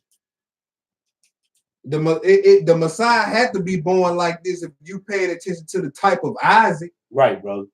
If you consider the type of Isaac and how his life shook out, announced before he arrived, mother born in her old age. Miracle birth. That's right, bro. Let's go to something else. Let's go to Isaiah 53. Let's go to that real quick. Show you something else about the Messiah coming forth. Show you something else about that. Read verses 1 and 2. Isaiah 53, 1 and 2. Who hath believed our report? And whom is the arm of the Lord revealed? For he shall grow up before him as a tender plant. He shall grow up as a tender plant. So we talking about his bringing up, him coming up. Go ahead. And as a root out of a dry ground. Now, ain't that a miracle? Is that not a miracle? How do you get a root out of dry ground? How can anything grow out of dry ground? It's like a part of the grass where we've been playing basketball on for years. Right. Ain't nothing growing, ain't nothing right there but dirt. But he said a root. He's like a root out of dry ground. Let you know his coming forth was gonna be miraculous off the top. That's a miracle. You ain't never seen that. You ever seen a tree take root from dry ground? No, sir. You ain't never seen it. Then what is that then? Go ahead. He have no form nor comeliness. And when we shall see him, there is no beauty that we should desire him. So let's go look at Genesis 24 real quick. Let's go look at that real quick. Let's go look at that real quick because somebody will say, well, that Alma don't mean a woman who ain't never. Well, we finna see. Let's go look at that real quick. Genesis 24. And we're gonna read verse 16. This is when Eleazar was going to look for a wife for Isaac, right? And he ran up on Rebecca. Let's read about Rebecca. Let's go. Genesis 24, verse 16. And the damsel was very fair to look upon. And upon a virgin, neither had any man known her. And she went down to the well and filled her pitcher and came up. So it said a virgin, neither had any man known her. Now, when you look up what word for virgin is used here, guess what you're gonna see? Alma, the same one used in Isaiah chapter 7. Right. Same one. So they'll try to say, well, see, virgin in Isaiah 7 just means young woman. But what's miraculous about a woman that's already had sexual intercourse having children? None. All right. So we done proved our point with that. Let's skip down to verse 40. All right. Skip down to verse 40. And he said unto me, the Lord before whom I walk, will send his angel with thee and prosper thy way, and thou shalt take a wife for my son of my kindred and of my father's house. Just go and skip the 43. I want to just get to it. Behold, I stand by the well of water, and it shall come to pass that when the virgin cometh forth to draw water, and I say unto her, give me, I pray thee, a little water of thy pitcher to drink. Yeah. So when you when you read that word version again, you're gonna get Alma. Same thing, y'all. So we see the Messiah fulfill. Well, Isaac was a type of Christ in that aspect. That's when right. it came to how they was brought about, it was contrary to nature. A virgin conceiving, a woman having a child in her old age. Mm. So at the end of the day, if somebody was to ask, well, how can I see Christ in the Old Testament, or show me a shadow of Christ through Isaac? Right. Well, now you'll be able to tell them. There you go. You'll be able to show them his birth, the whole situation in Genesis 22. You'll be able to see that the two men is symbolic of the two thieves. Right. The 3-day journey. He was in the ground the 3 days and 3 nights. All the way from his life being a burnt offering. You read in the New Testament, it talk about how his sacrifice came up as a sweet smelling savor. You know what I'm saying? The same thing when you get into the burnt offerings in Leviticus. Same thing. He represented it all. Yes, sir. All right, so let's get into the next one. We finna key in on Joseph. We finna key in on Joseph right next. So he was also beloved of his father. He was sent unto his brethren. They refused to receive him, and many more other things we're gonna get into about Joseph. Many more other things. Let's go to Genesis 37.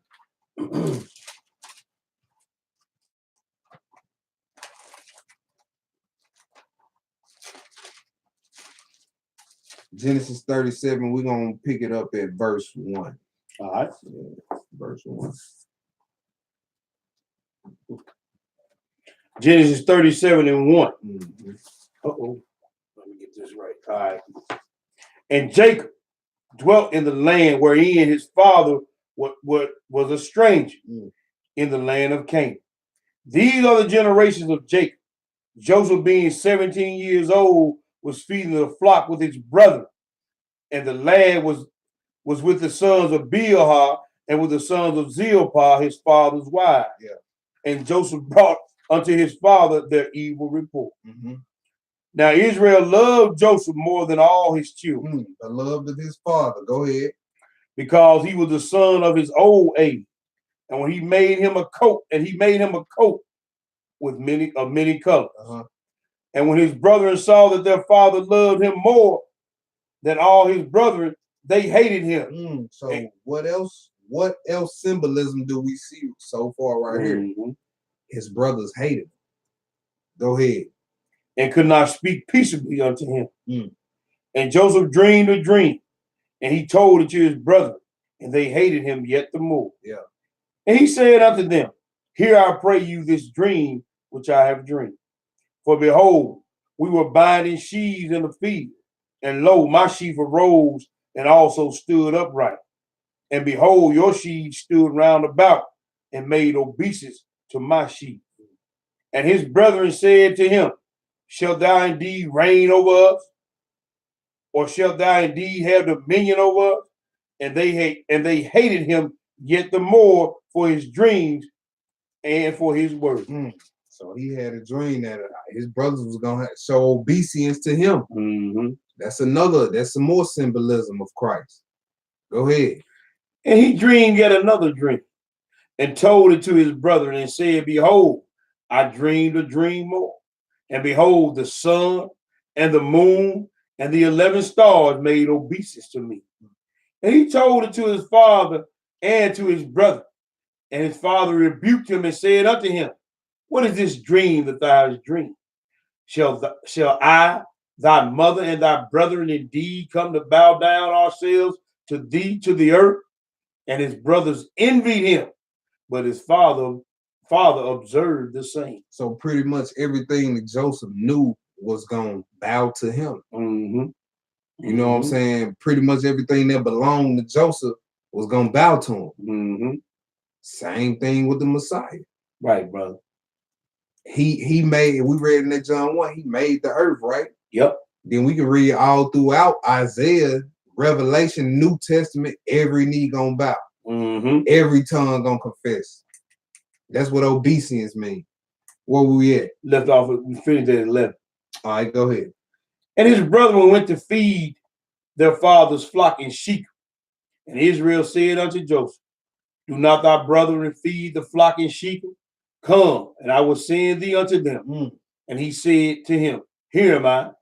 And he said to him, go, I pray thee, see whether it be well with thy brother and well with the flocks, and bring me word again. So he sent him out of the vale of Hebron, and he came to Shechem. So he was sent to his brethren by his father. Go ahead. Oh, okay, yeah, go ahead. Sorry about that, y'all. Verse 15. And a certain man found him, and behold, he was wandering in a field. And the man asked him, saying, what seekest thou? And he said, I seek my brethren. Tell me, I pray thee, where they feed their flocks. And the man said, they are departed hence. For I heard them say, let us go to Dothan. And Joseph went after his brethren and found them in Dothan. And when they saw him afar off, even before he came near unto them, they conspired against him to slay him. And they said one to another, behold, this dreamer cometh. Come now, therefore, and let us slay him and cast him into some pit. And we will say, some evil beast has devoured him, and we shall see what will become of his dream. So he was murdered by the hands of his own kinsman. Yeah. Another clue. Another little scribble on this rough draft of Christ we looking at. Another one, right? So let's go into let's start linking this up. Let's go to Matthew chapter 3. Let's start linking it up.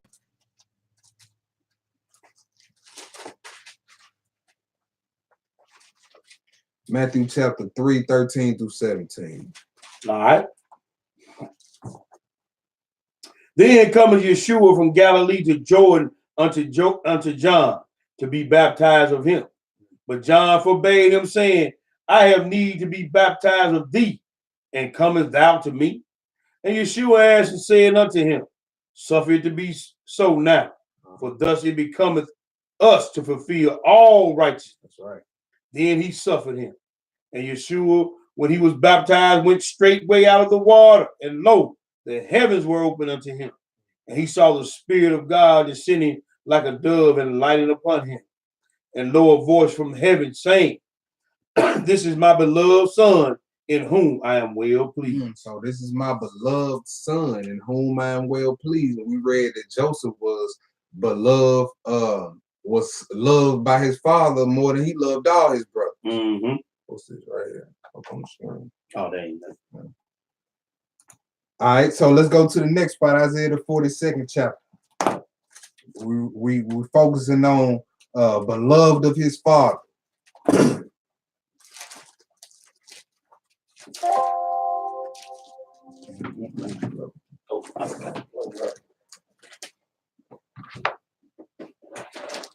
We in Isaiah 42, y'all. And we're going to get verses 1 through 4 when we get back situated real quick. You need me to do something on this side? No, I think got it over there. Anyway. Trying to make sure none of these devices go dead on y'all.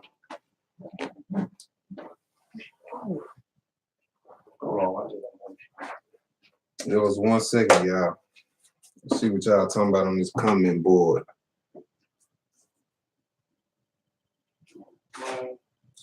Y'all enjoying y'all Shabbat so far? She was jacking me up, man.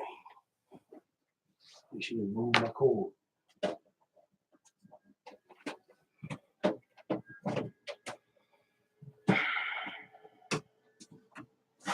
Yep. You don't see it over there? She moved. She moved. Yeah, nowhere. So should we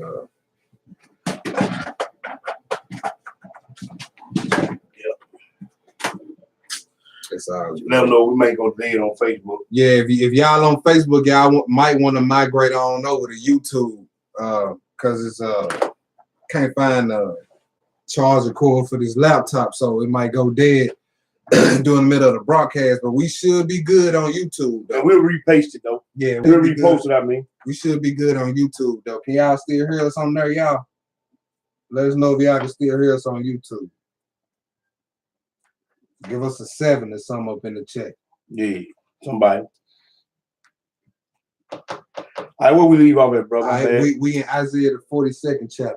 All right. Yeah, we still good. Yeah. Yeah, we still good. All right. All right, we in Isaiah the 42nd chapter. We're just gonna get 1 through 4. All right. Isaiah the 42. Behold, my servant whom I uphold, mine elect. That's right. So he's saying, behold, my servant whom I uphold or support. I'm behind it. I'm backing this servant. My servant. Go ahead. Mine elect, in whom my soul delighted. Oh, that sounds like beloved. Mm-hmm. In whom my soul delighteth. Go ahead. I put my spirit upon him. That sounds like Matthew 3, right? That's it, bro. Go That's ahead. it. He shall bring forth judgment to the Gentiles. He shall not cry nor lift up nor cause his voice to be heard in the street. That's right. A bruised reed shall he not break, and a smoking flax shall he not quench. He shall bring forth judgment unto truth. Yeah. He shall not fail nor be discouraged till he have set judgment in the earth. So this servant is gonna set judgment in the earth. Go ahead. So he said judgment in the earth, and the isles shall wait for his law. And this servant, the isles, is gonna wait for his law. Right. Right. And if you read Matthew 12:17-21, you will see he fulfills all this. Christ, brother. All right, let's go to the next spot, Isaiah 49. All right. Isaiah 49, we're gonna read 1 through 3. All right. 1 through 3. Okay. Hold on. No, I don't want to go there. Let's go to John chapter 1. All right. Let's go to John chapter 1 and do something else. Go ahead. So we just dealt with beloved of his father, right? All right. So now let's deal with being hated by his brothers. Because we read what Joseph's brothers hated him, didn't we? That's right. So let's read about it. Let's go to John chapter 1, and we finna read 1 through 11 this time. All right. In the beginning was the Word, and the Word was with God, and the Word was God. The same was in the beginning with God. That's right. All things were made by him, and without him was not anything made that was made. In him was life, and the life was the light of men. And the light shineth in dark. That's right. And the darkness comprehended it not. There was a man sent from God, whose name was John. The same came for a witness to bear witness of the light. Of the light. The light. So you go back to read Genesis 1, verses 1 through 3.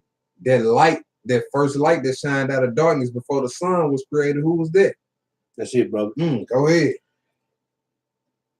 He was not that light, but was sent to bear witness of that light. Right.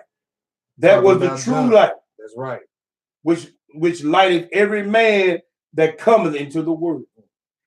He was in the world, and the world was made by him, and the world knew him not. Or the world didn't recognize him. Right. Especially the world of Israel. Come on, bro. Go ahead. He came unto his own, and his own received him not. But as many as received him, to them gave he power to become the sons of God, even to them that believe on his name. Matthew 21:33-46. What was not received of his brethren, right? Matthew 21, we in 33.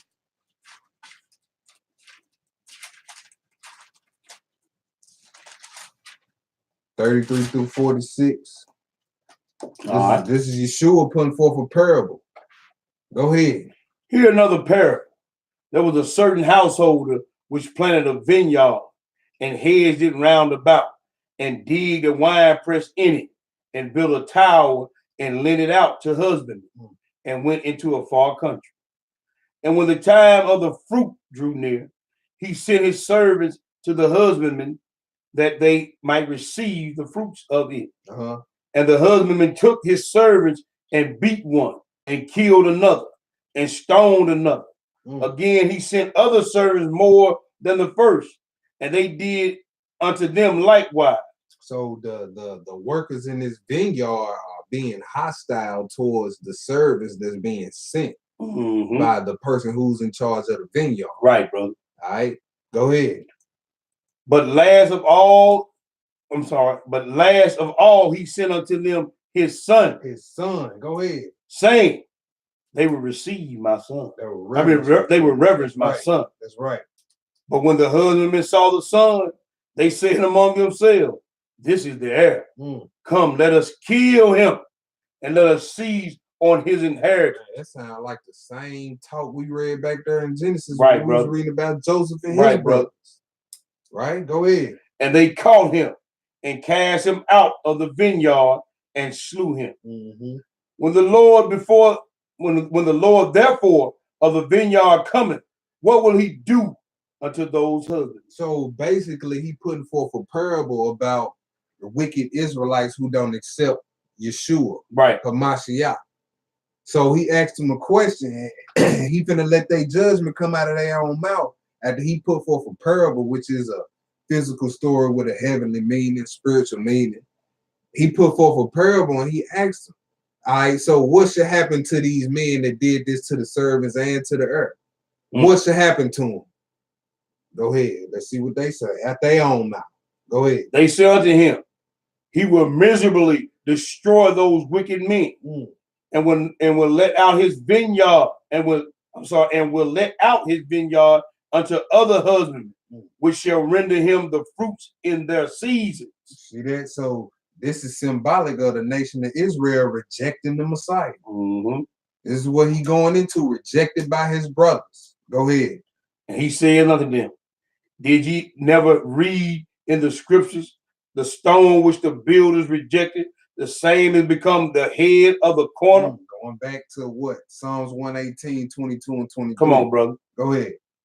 This is the Lord's doing, and it is marvelous in our eyes. That's right. Therefore I say unto you, the kingdom of God shall be taken away from you and given to another nation.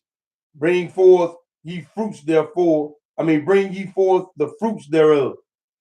And whosoever shall fall on this stone shall be broken.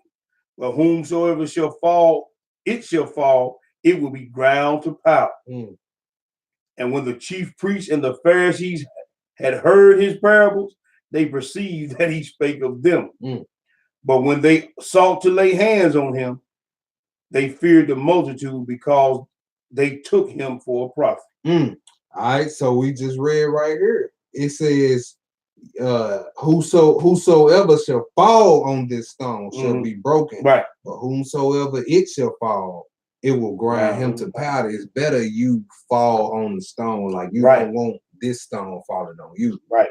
This the same stone that Daniel talked about in the 2nd chapter. Come on, bro. That took down the statue. Right. That hit them toes and the whole thing came tumbling down. It's that same stone. All right. So let's go to we did the beloved of his father, hated by his brothers. Right. Let's do sent to his brothers. Let's do that. Let's go to Matthew 15. Because we read how Israel sent Joseph to his brothers to go check on them, right? Right. Same thing. Yeshua was sent to his. Matthew the 15th chapter 21 through 24. All right. Then Yeshua went thence and departed into the coast of Tyre and Sidon. And behold, a woman of Canaan came out of the same coast and cried unto him, saying, all right, so this is a heathen, right? Go ahead. Have mercy on me, O Lord, thou son of David. My daughter is grievously vexed with the devil. But he answered her not a word. And the disciples came and besought him, saying, send her away, for she crieth after us. But he answered and said, I am not sent but unto the lost sheep of the house of Israel. See that? I am not sent but unto the lost sheep of the house of Israel. Right? So his whole mission the first time was to come and get the priest back on track. Because if you don't get the mouthpiece back on track, you know what I'm saying? You ain't got nothing. You know what I'm saying? He still dealt with the woman because of her faith. But the first time, like, hey, look, he was sent to his brothers. That's right. And the second time he gonna gather all things to himself. Come on, bro. All right. So let's go to Zechariah chapter 9. We're gonna read one verse there. Just a precept. Zechariah chapter 9. Zechariah chapter 9, and you can read verses 9 and 10. All right. Uh-huh. Zechariah chapter 9. Rejoice greatly, O daughter of Zion. Who? O daughter of Zion. Okay, go ahead. Shout, O daughter of Jerusalem. Okay, why is he telling them to rejoice and shout? Go ahead. Behold, thy king cometh unto thee. Unto who? Unto thee. Unto thee. Go ahead. He is just and having salvation, lowly and riding upon an ass, and upon the coat, the foal of an ass. That's Matthew 21 and 5, ain't it? Mm-hmm. Go ahead.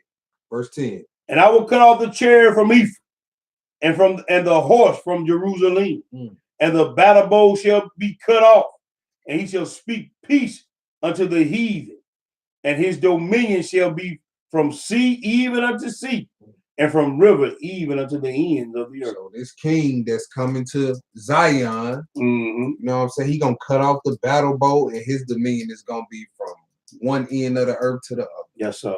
But the whole thing we getting at this portion right here is sent to Israel, sent to his brethren, just like Joseph was. All right.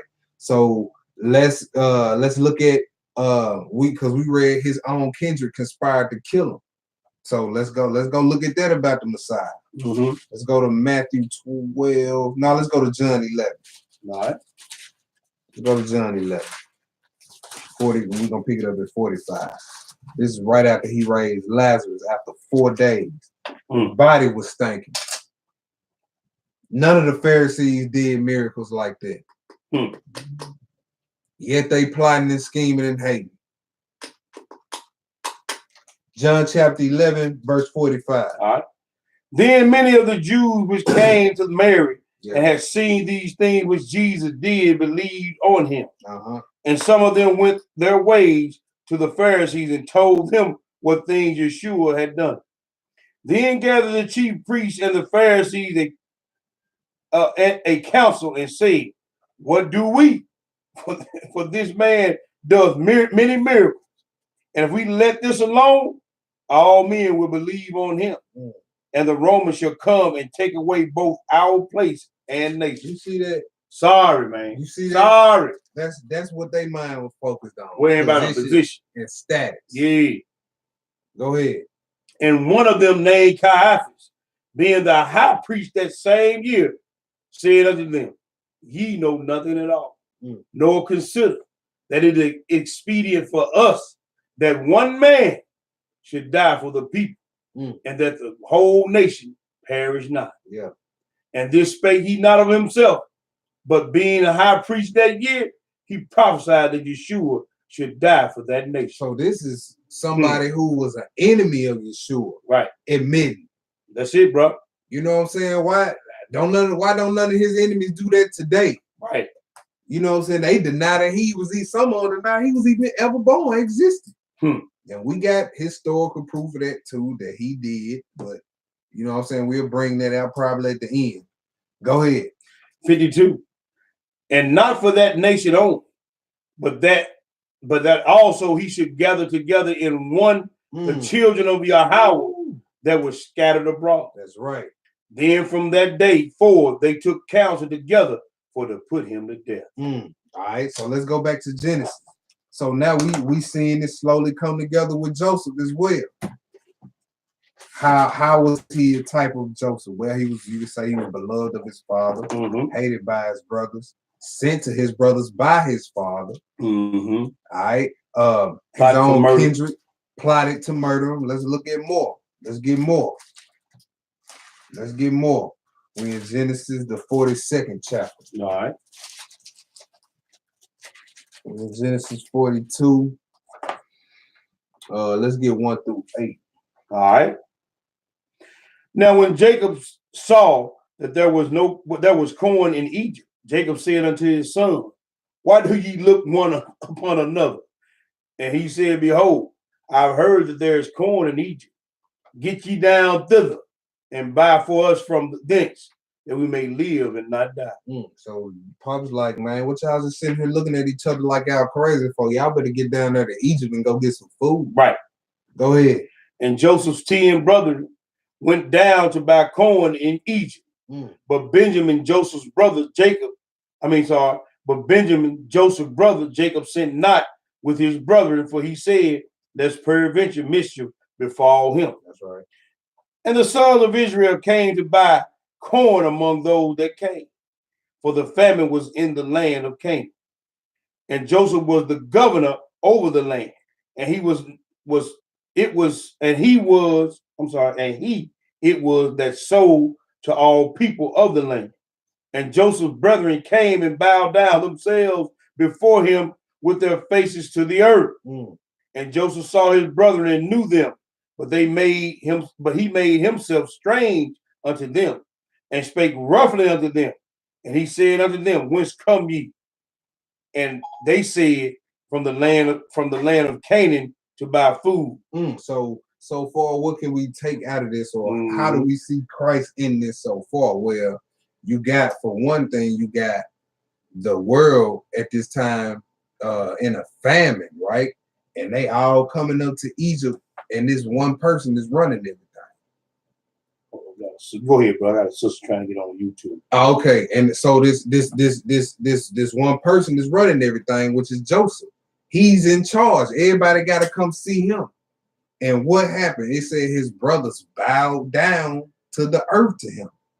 Then he prophesied that y'all gonna do obeisance to me. That's what he prophesied. All right. So now we see the whole world soon gonna have to come up to see the king. Right. Get their instructions from the king. And then you got his brothers coming up. Benjamin didn't come up. He eventually came up later.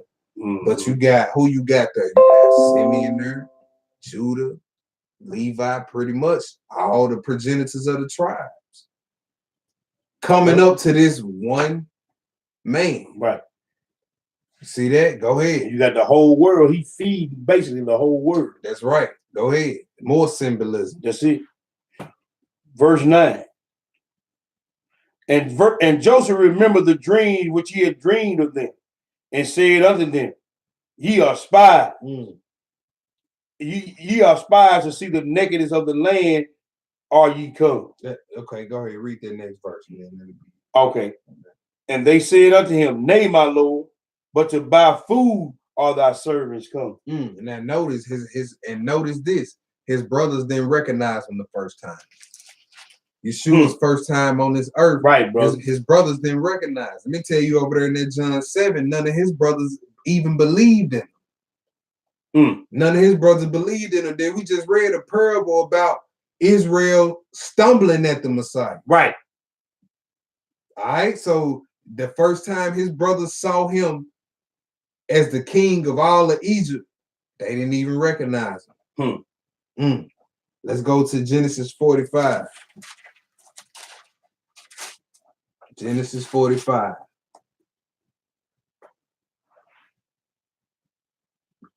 You can pick it up at verse 1. All right. Then Joseph could not refrain himself before all them that stood by him. Yeah.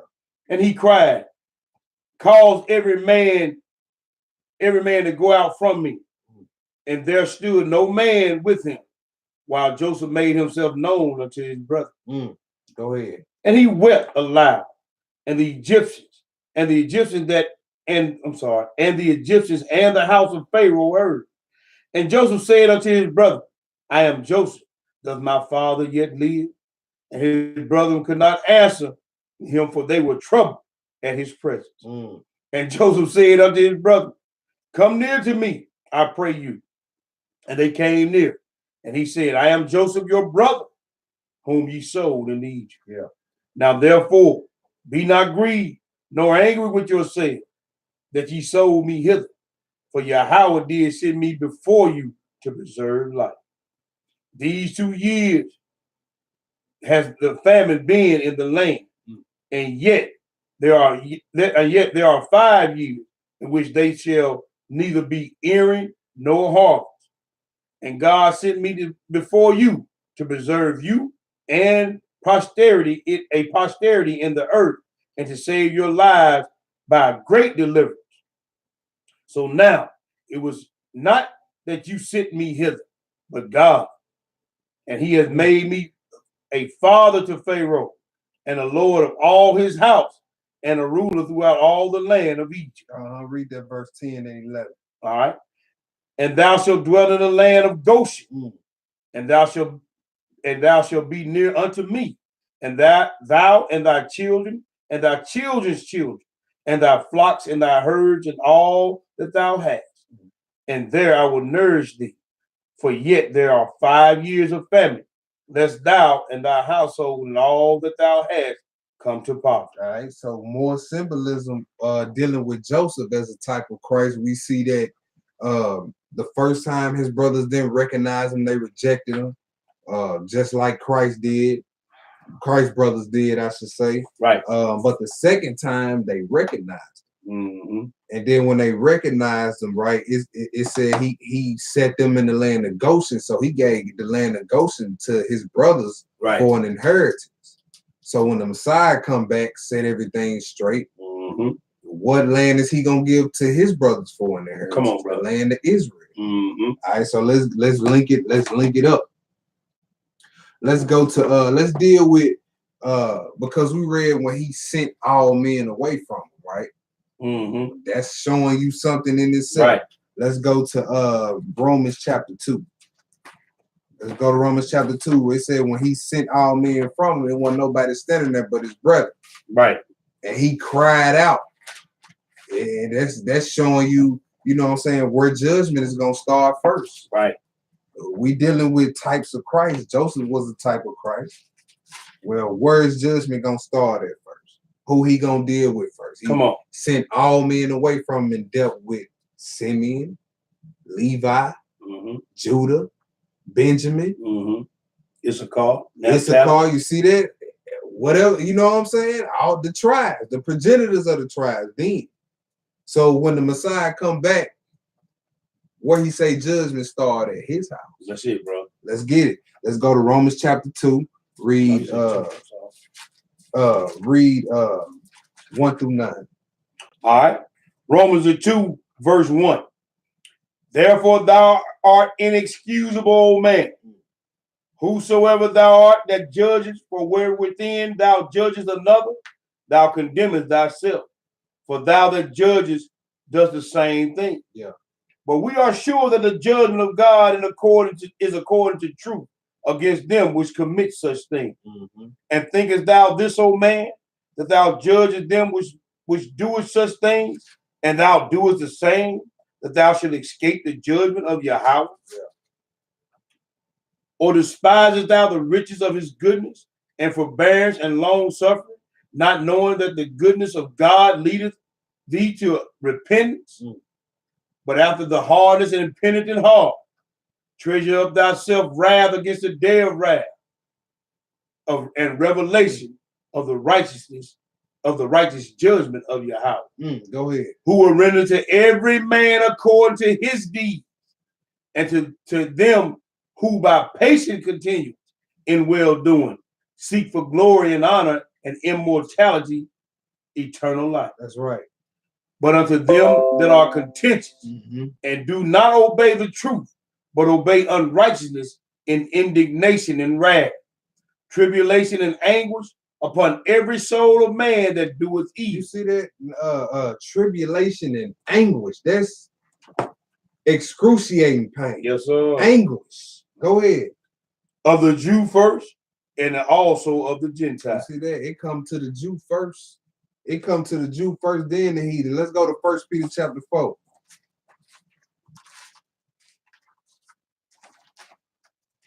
Let's go to 1 Peter chapter 4.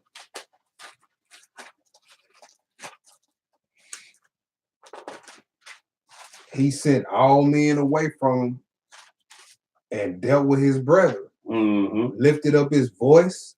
Yep. You know what I'm saying? Wasn't no soft talking going on, you can imagine. Yeah. Same thing. The Most High, Yeshua said in the prophets, man, when I come back, I'm gonna plead with my people face to face. Yes, sir. Go ahead. What did I give you a verse? First, now you give me the verse. 1 Peter 4, 17 on now. All right. For the time is come that the judgment must begin at the house of Yahweh. Yeah. And if it first begin at us, what shall be the end of them that obey not the gospel of God? Yeah. And if the righteous scarcely be saved, where shall the ungodly and the sinner appear? Wherefore let them that suffer according to the will of Yahweh commit the keeping of their souls to him in well-doing as unto a faithful creator. All right, so let's go to Jeremiah 31. We'll wind it down. We're going to get this Jeremiah 31, 30 through 34, then we're going to get this Isaiah 60, and we up out of here.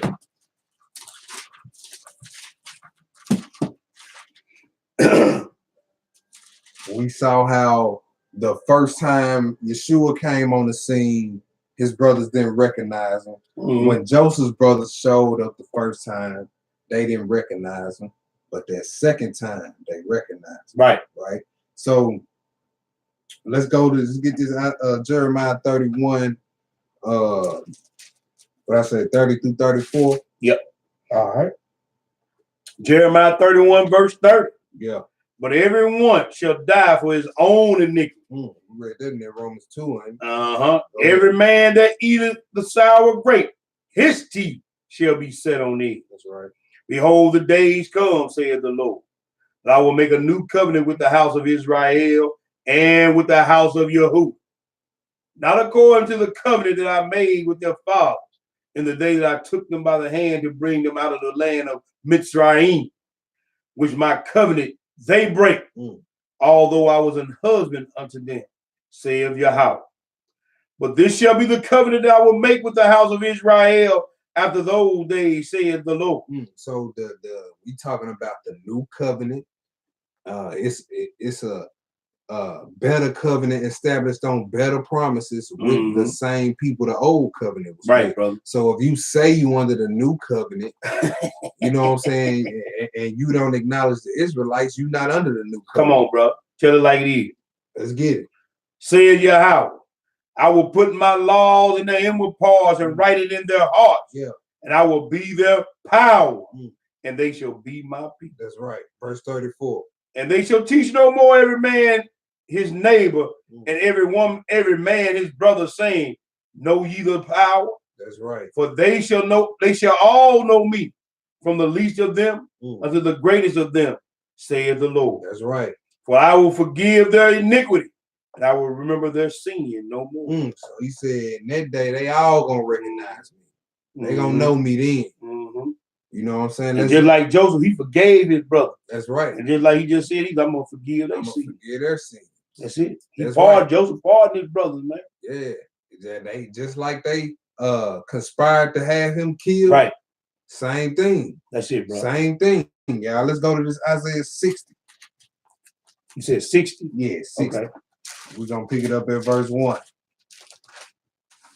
He established, he accepted his brethren, you know what I'm saying, and established them in the land of Goshen. Right, bro. Told them, bring all your flocks, all your herds, everything. So we in Isaiah 60 and 1. Go ahead. We're gonna read it through 16. All right. Arise, shine, for the light is come, and the glory of Yahweh is risen upon thee. That's right.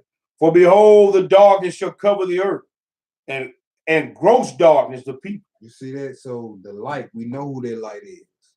John chapter 1. That's it, bro. John chapter 8, verse 12. You know what I'm saying? Genesis 1 through 3. Come on, bro. It says, for behold, darkness shall cover the earth, and gross darkness the people. Go ahead.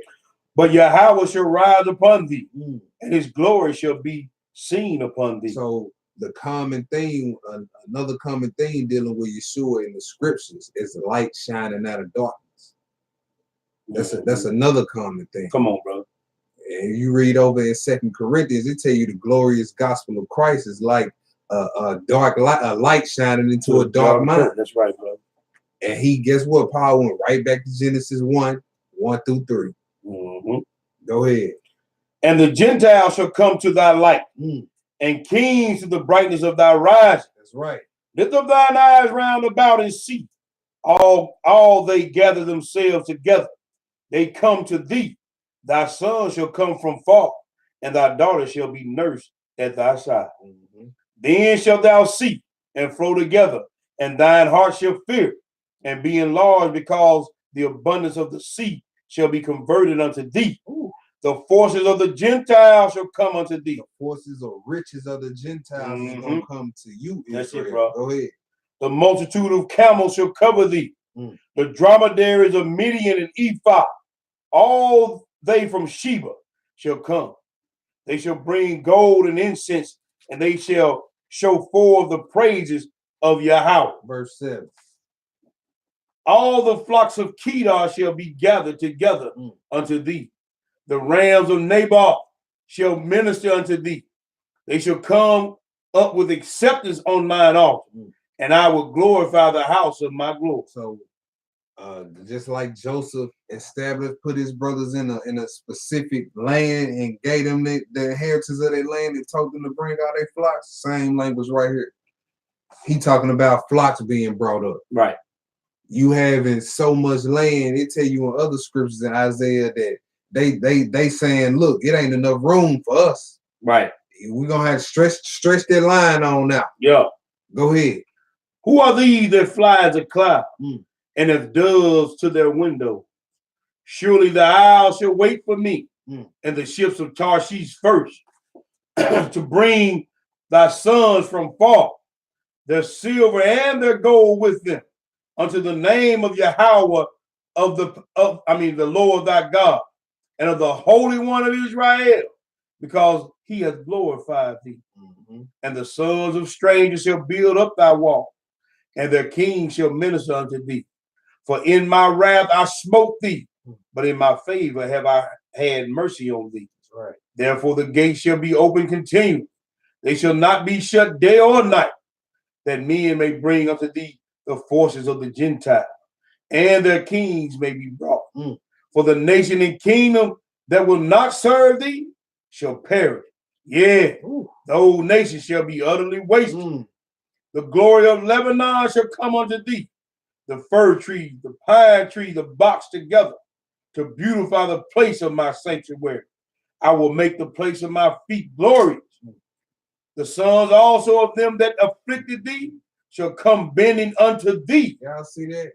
The sons that of them, the descendants of them that slayed you, killed you in the streets, hung your grandparents, castrated, killed all babies, killed the babies, threw the pregnant women over the ship, threw the pregnant women overboard, used our babies for alligator bait,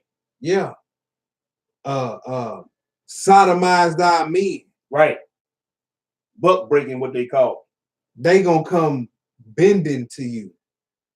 Bending. This the type of spirit that the heathen is gonna be in that day. And we see that today. Like, you know what I'm saying? The brothers brought up a good point on the video.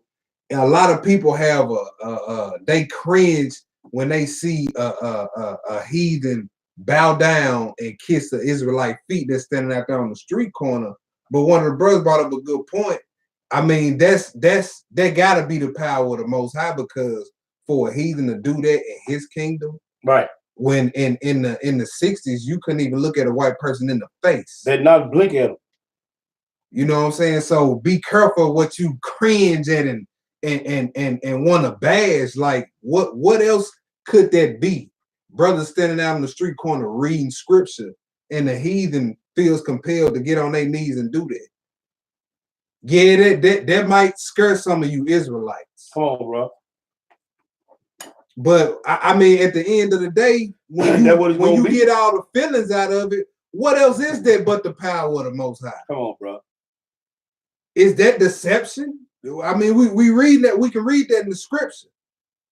Are they deceiving heathens by reading them that, hey, this is what the script say?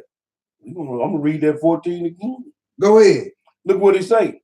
The sons of them that afflicted thee shall come bending unto thee. And all they that despise thee shall bow down themselves at the soles of thy feet. Yeah, go ahead. Same thing. Same thing.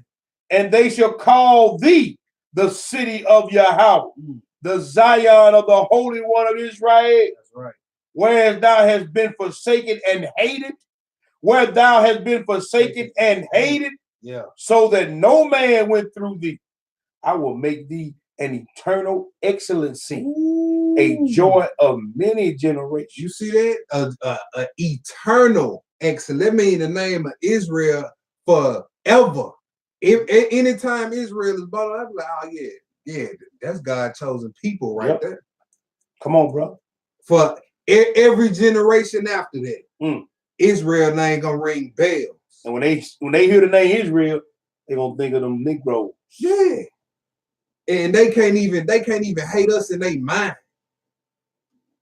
They can't even hate us in their mind, because if they go unchecked, that's gonna cause them not to serve us. And we just read right here, the nation that will not serve thee shall die. That's what perish means. That's it, bro. That's book. Go ahead. 16. Thou shalt also suck the milk of the Gentile, and thou shalt suck the breast of kings, and thou shalt know that I am your house. Yeah. I am the Lord, I am thy Savior and thy Redeemer. Savior and Redeemer. Who fits that? Who only fits that bill? Yeshua. Go ahead. The mighty one of Jacob. The mighty one of Jacob, y'all. That's the lesson. Shadows and types of Christ. We went through the brazen serpent. We just touched on a few. We touched on the brazen serpent. We touched on Isaac, a few situations with him, and then we just touched on Joseph. Right. Loved of his father, sent to his brethren by his father, rejected by his brethren, conspired to be killed by his brethren. And many more. And we'd be here to next Sabbath day doing. Yeah, I mean, we could have went through Adam. We could have we touched on the virgin conception. Right. And then you go to that Genesis 2, it tell you it wasn't a man there to till the earth before Adam was created. So a man had put his tool in the earth and started digging it. Right. Grown people, you get my drift. Yeah. So he bought Adam from an earth where a man has put his tool yet and started digging. Come on, bro. That's virgin earth, virgin birth. Come on, bro. It tell you over there, Romans the 5th chapter, Adam is a figure. He was a figure, right? And it's many more other ways. King over all the earth. That's one. You know what I'm saying? Had his bride brought to him in paradise. Come on, brother. I mean, we'll be here all to next Shabbat, going through shadows and types of Christ. Come on. Volume of the book. You know what I'm saying? The volume of the book is written of them, y'all. And we need to take this belief in Yeshua serious. You know what I'm saying? We got a couple of announcements to make, so I'm handing it back over to the elder. Yo, so first thing I want to address, bro, pull that address up for me. I'm gonna do something that we wasn't gonna do tonight. We gonna to all know the feast is coming up. You know what I'm saying? Passover and first day of Feast of Unleavened Bread. And Order Melchizedek Ministries. You know, we're gonna be doing our first feast together as an assembly. You know what I'm saying? So let me see if I can pull it up. But I want to get an address out. We've been telling people to contact us, you know what I'm saying, on our emails and whatnot. Yeah. To get the address. But what I'm gonna do, I'm gonna put it out there so y'all can rewind it. You understand what I'm saying? And y'all can get the address. So I'm gonna give y'all the address. And bro Ward, if you on, you know what I'm saying, you on the type, I know you on the type deal, man. So you can go and type it in there. Let's see if I can pull that up, man. I got it right somewhere. I've had so many emails and messages, bro. Here we go. I got it right here. I think I got it. Man, I done had so many doggone messages. Here it is. I got it right here. There we go. So the address, y'all, and again, first day of Feast of Unleavened Bread, which is April the 20th. Correct me if I'm wrong, brother.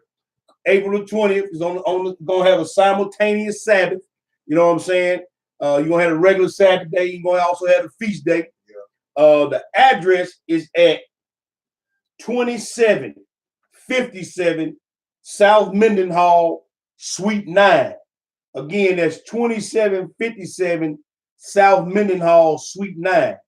And anybody that's here in Memphis or out of town that's planning on coming, hit one of the brews up. You can hit myself up. You can hit the young line up. You can hit my brother, my beloved brother, Brother Wardy P up. Let them know you coming. We trying to get an idea of how much food we got to cook, you know, and how much libation That's right. we may need, you know what I'm saying, to rejoice before our King.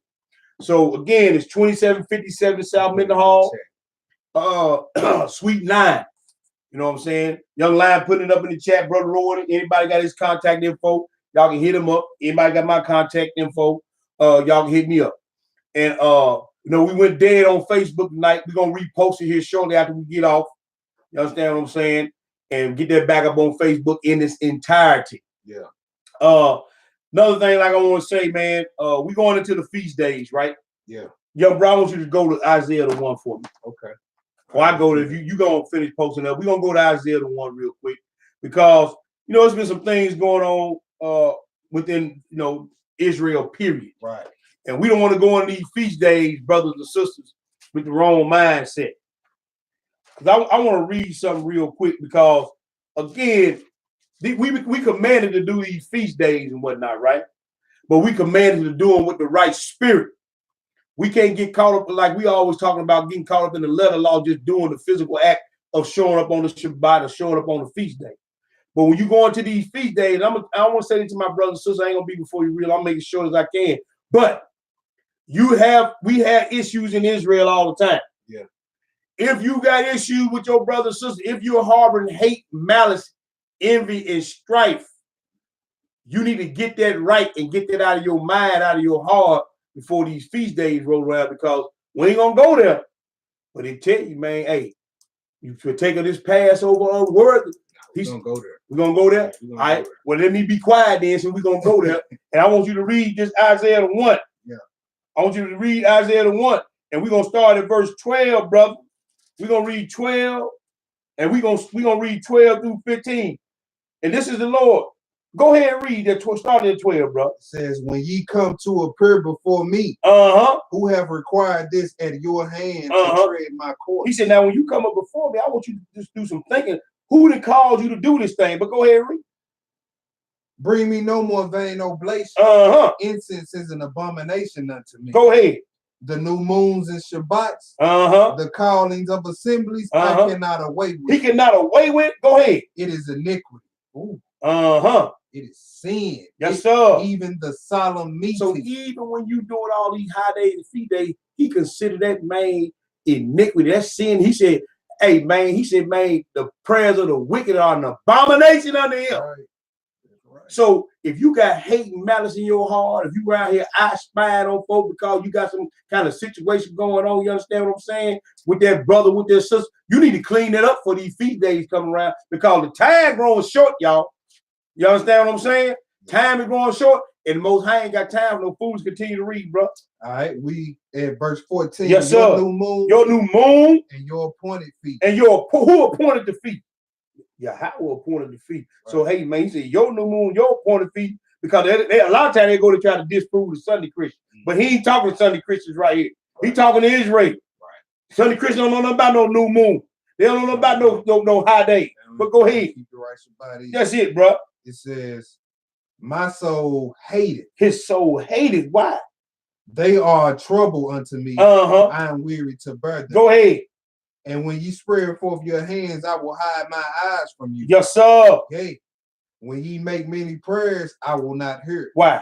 Your hands are full of blood. So hey, Most High say he ain't dealing with your feast, because you individually, as individuals, and then you coming together collectively, are not keeping the feast and the high days with a pure heart, a pure mind towards your brothers and sisters. You harboring hate, envy, strife, bitterness, and jealousy. And he said, I ain't dealing with you on that. Right. He said, it's an abomination unto me. It's iniquity. It's sin unto me.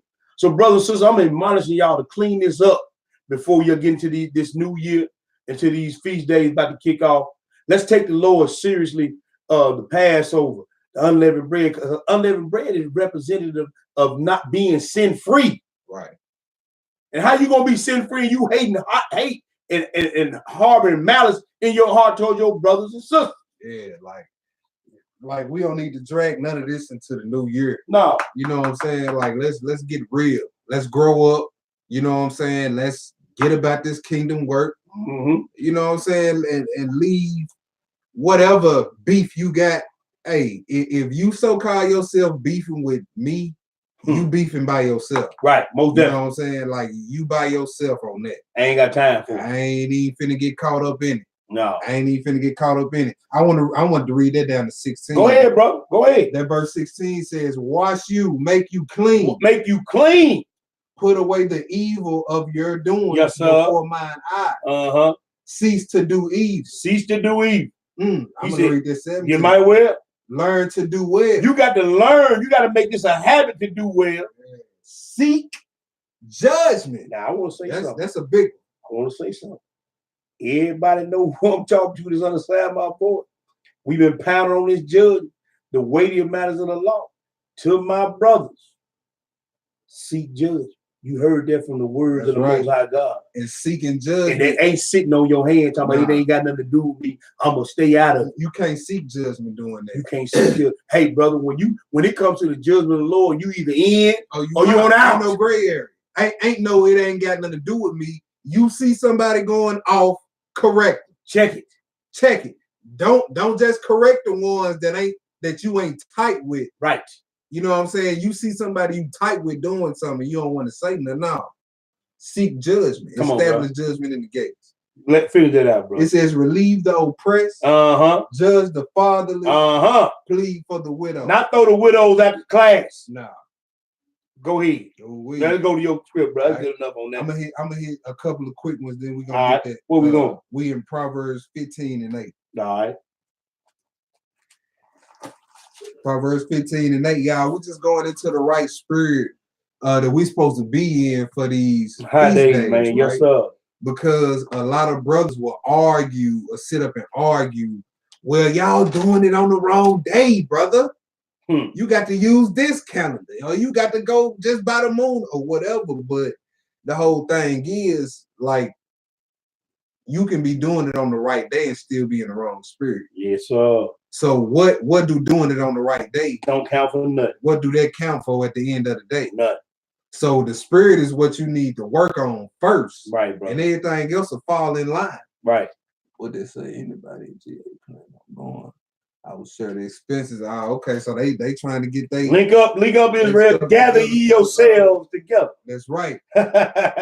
So we finna hit two quick ones in Proverbs. This Proverbs 15 and 8. Go ahead. Want me read? Yeah, go ahead. The sacrifice of the wicked is an abomination unto the Lord, but the prayer of the upright is his delight. Okay, so if you bring in a sacrifice to the Most High, come on now. But your mind wicked, he said that's abomination. Come on, bro. That's disgusting.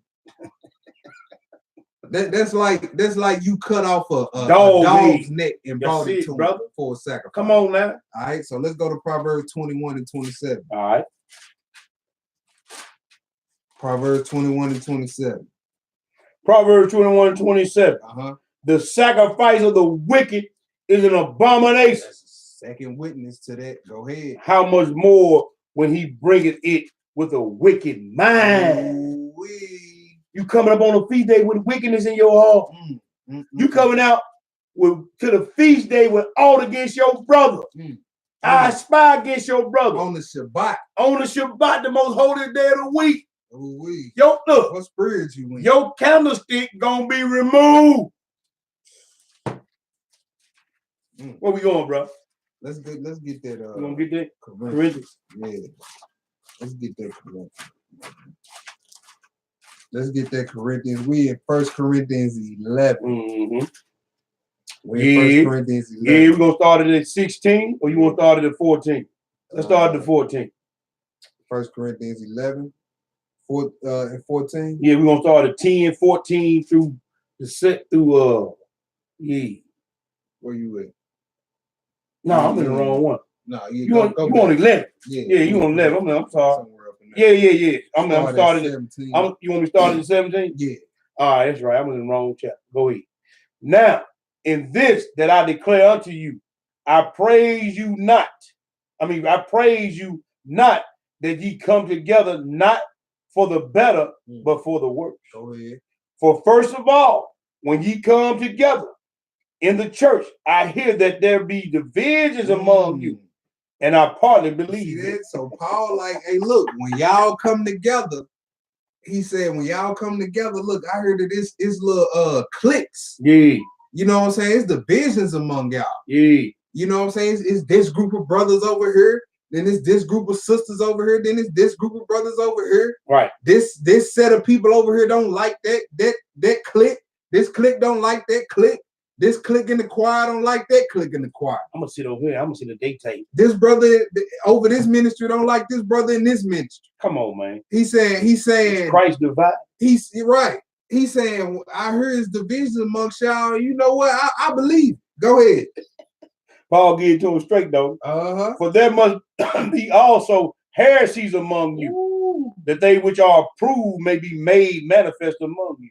Go ahead. When ye come therefore together into one place, this is not to eat the Lord's supper. See, he's saying when y'all come together to feast it for this Passover, it ain't to take care of the Lord's business. Y'all in there for everything else but. Come on, bro. Go ahead. For in eating, everyone taketh before his own supper, and one is hungry and another is drunk. Selfishness going on in Come the on, bro. Come on, bro. You knocking people over, running up to the line to get the food. Rabble rousers will be dealt with. You know what I'm saying? And let's not get this twisted, y'all. The feast day ain't a barbecue. Come on, bro. You know what I'm saying? Yeah, we supposed to get together and rejoice and feast before the Lord, but don't just be like, man, I'm finna go give me a free plate today. He's saying, look, y'all selfish. Y'all ain't looking out for one another. Come on. People hungry. Y'all on y'all third plate before everybody else can get one. Oh, boy.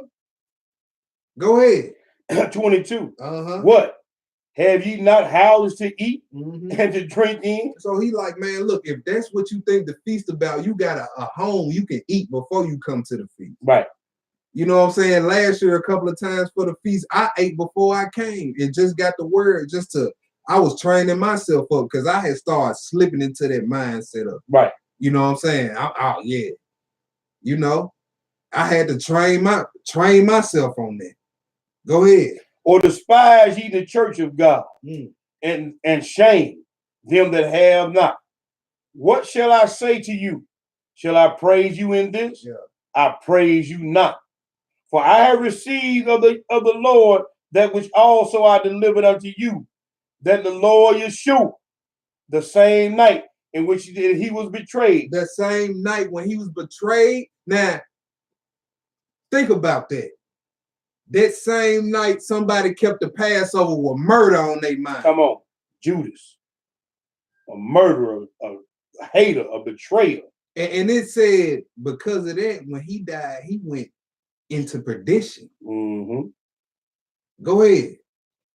That same night in which he was betrayed, took bread. And we had given thanks, he brake it and said, take, eat. This is my body, which is broken for you. This do in remembrance of me. Yeah. After the same manner also he took the cup. And when he had supposed, saying, this cup is the New Testament in my blood. This do ye as oft as ye drink it in remembrance of me. For as often as you eat this bread and drink this cup, ye do show the Lord death till he come. So this thing is way deeper than just coming to get a plate. Come on, bro. You know what I'm saying? Just coming to get a plate and drink up all the wine you can handle. It's way deeper than that. Go ahead. Wherefore, now this is rip right here now. Wherefore, whosoever shall eat this bread and drink of this cup of the Lord unworthily, hate malice in your heart, shall be guilty of the body and blood of the Lord. Right. So you guilty of sin if you do that. If you take this cup, still pulling the same tactics against your brother that you was doing all year, Come on, bro. You drinking unworthily. And it says you are going to be guilty of sinning against the body of Christ. It's just like you put him on the cross. Getting a handful of his beard and snatching it out yourself. Come on, bro. It's like you getting that crown of thorns and just slamming it on top of his head.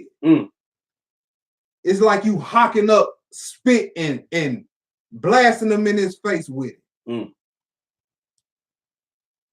If you go in pulling the same tactics that you did all year when you get ready to take it. Come on, bro.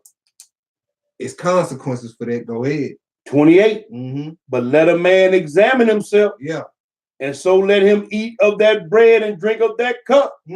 For he that eateth and drinketh unworthily, eateth and drinketh damnation to himself. That's damnation, y'all. Damnation to himself, not discerning the Lord's body. For this cause, many are weak and sickly among you. Yeah. And many sleep. Many of y'all gonna die. So he said, for this reason, for drinking of this cup unworthily, for being just like Judas on the Passover, had the spirit of murder on his mind. Come on, bro. Come on, bro. What happened to Judas? Come on, bro. Didn't he go to sleep? Yes, sir. You see, so he took you back to the same night. Come on now. Letting you know, look, this ain't no game right here. No, better not take it like that either. So, you know what I'm saying? Look, we need to get our spirits in line. Do whatever it is you need to do. Get off social media for a couple of days. Deactivate your pages. You know what I'm saying? Whatever it is, fast, pray. You know what I'm saying? Like, do whatever it is you need to do. But us, you know what I'm saying? Like, we not finna get into no spats, none of that. None of that. It's getting too close to this feast day. Right. And this is one of the most sacred days. It should be to every Israelite. This Passover. It's Passover, man. You know what I'm saying? We had to be prepared to leave Egypt that night. Come on, brother. So that's what type of mindset we need to be in, like a prepared mindset. Come on, bro. We don't need to be worrying about who reading the Apocrypha and who ain't, who reading this book and who ain't, who doing this over here and who ain't, who coming over here and who ain't. I mean, bro, what are you in this for? What are you in this for? Let's get our spirits right, y'all. Sister said something about the dates. April the 20th, my sister, all about y'all. April 20th, first day of Feast of Unleavened Bread. Of course, Passover gonna be that night before on the 19th. You hear me? We ain't settled. This being our first time doing this as a new assembly, we ain't settled on the Passover. I think my brother Ward gonna hit us up on that. We gonna rap a taste. Me and the elder gonna get together with the young lad. We're gonna come up with something. But definitely that address is good on the 20th for that first day of Feast of Unleavened Bread. We may have the 7th day in a different location, but we studying on that right now. We're gonna get together. We should have some answers for you brothers and sisters on that 7th day of Unleavened Bread, young brother. By the next time we see you again on the next Shabbat night. You got anything else, my young brother? No, that's all I got, man. Let's get the spirit right. You know what I'm saying? Like I say, cut all the distractions out. You know what I'm saying? You know, get with the brother or sister. You know what I'm saying? And all praises to the Most High. That's right. That's right. That's right. That's right. So man, we you know what I'm saying? I'm having fun. No doubt, rejoicing in the Most High. We look forward to seeing our brothers and sisters. We look forward to putting some faces with some names.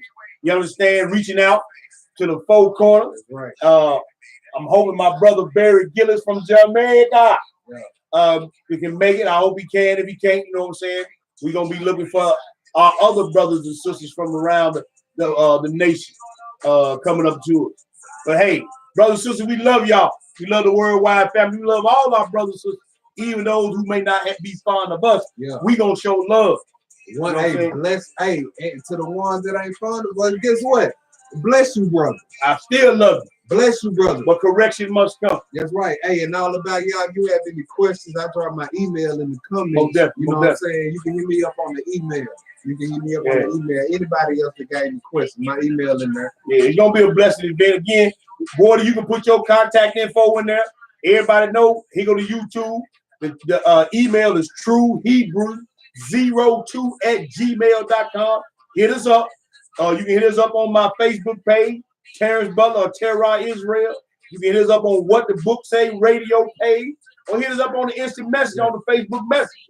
You know what I'm saying? We ain't hard to get a hold of. You know what I'm saying? We got all our stuff out there. Man, look, it's time to get real.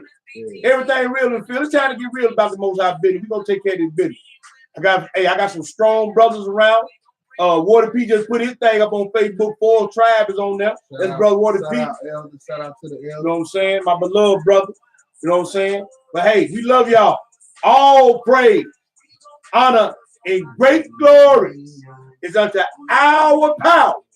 The power of Abraham, the power of Isaac, and the power of Jacob. This is your boy T Book. I got the young lion standing 10 toes down, feet on the ground. His bows up to his clothes up. Order Melchizedek ministry to our brothers and sisters in the faith. We salute you. We're going to holler at y'all one more again. Shalom. On this evil, and their edge was evil.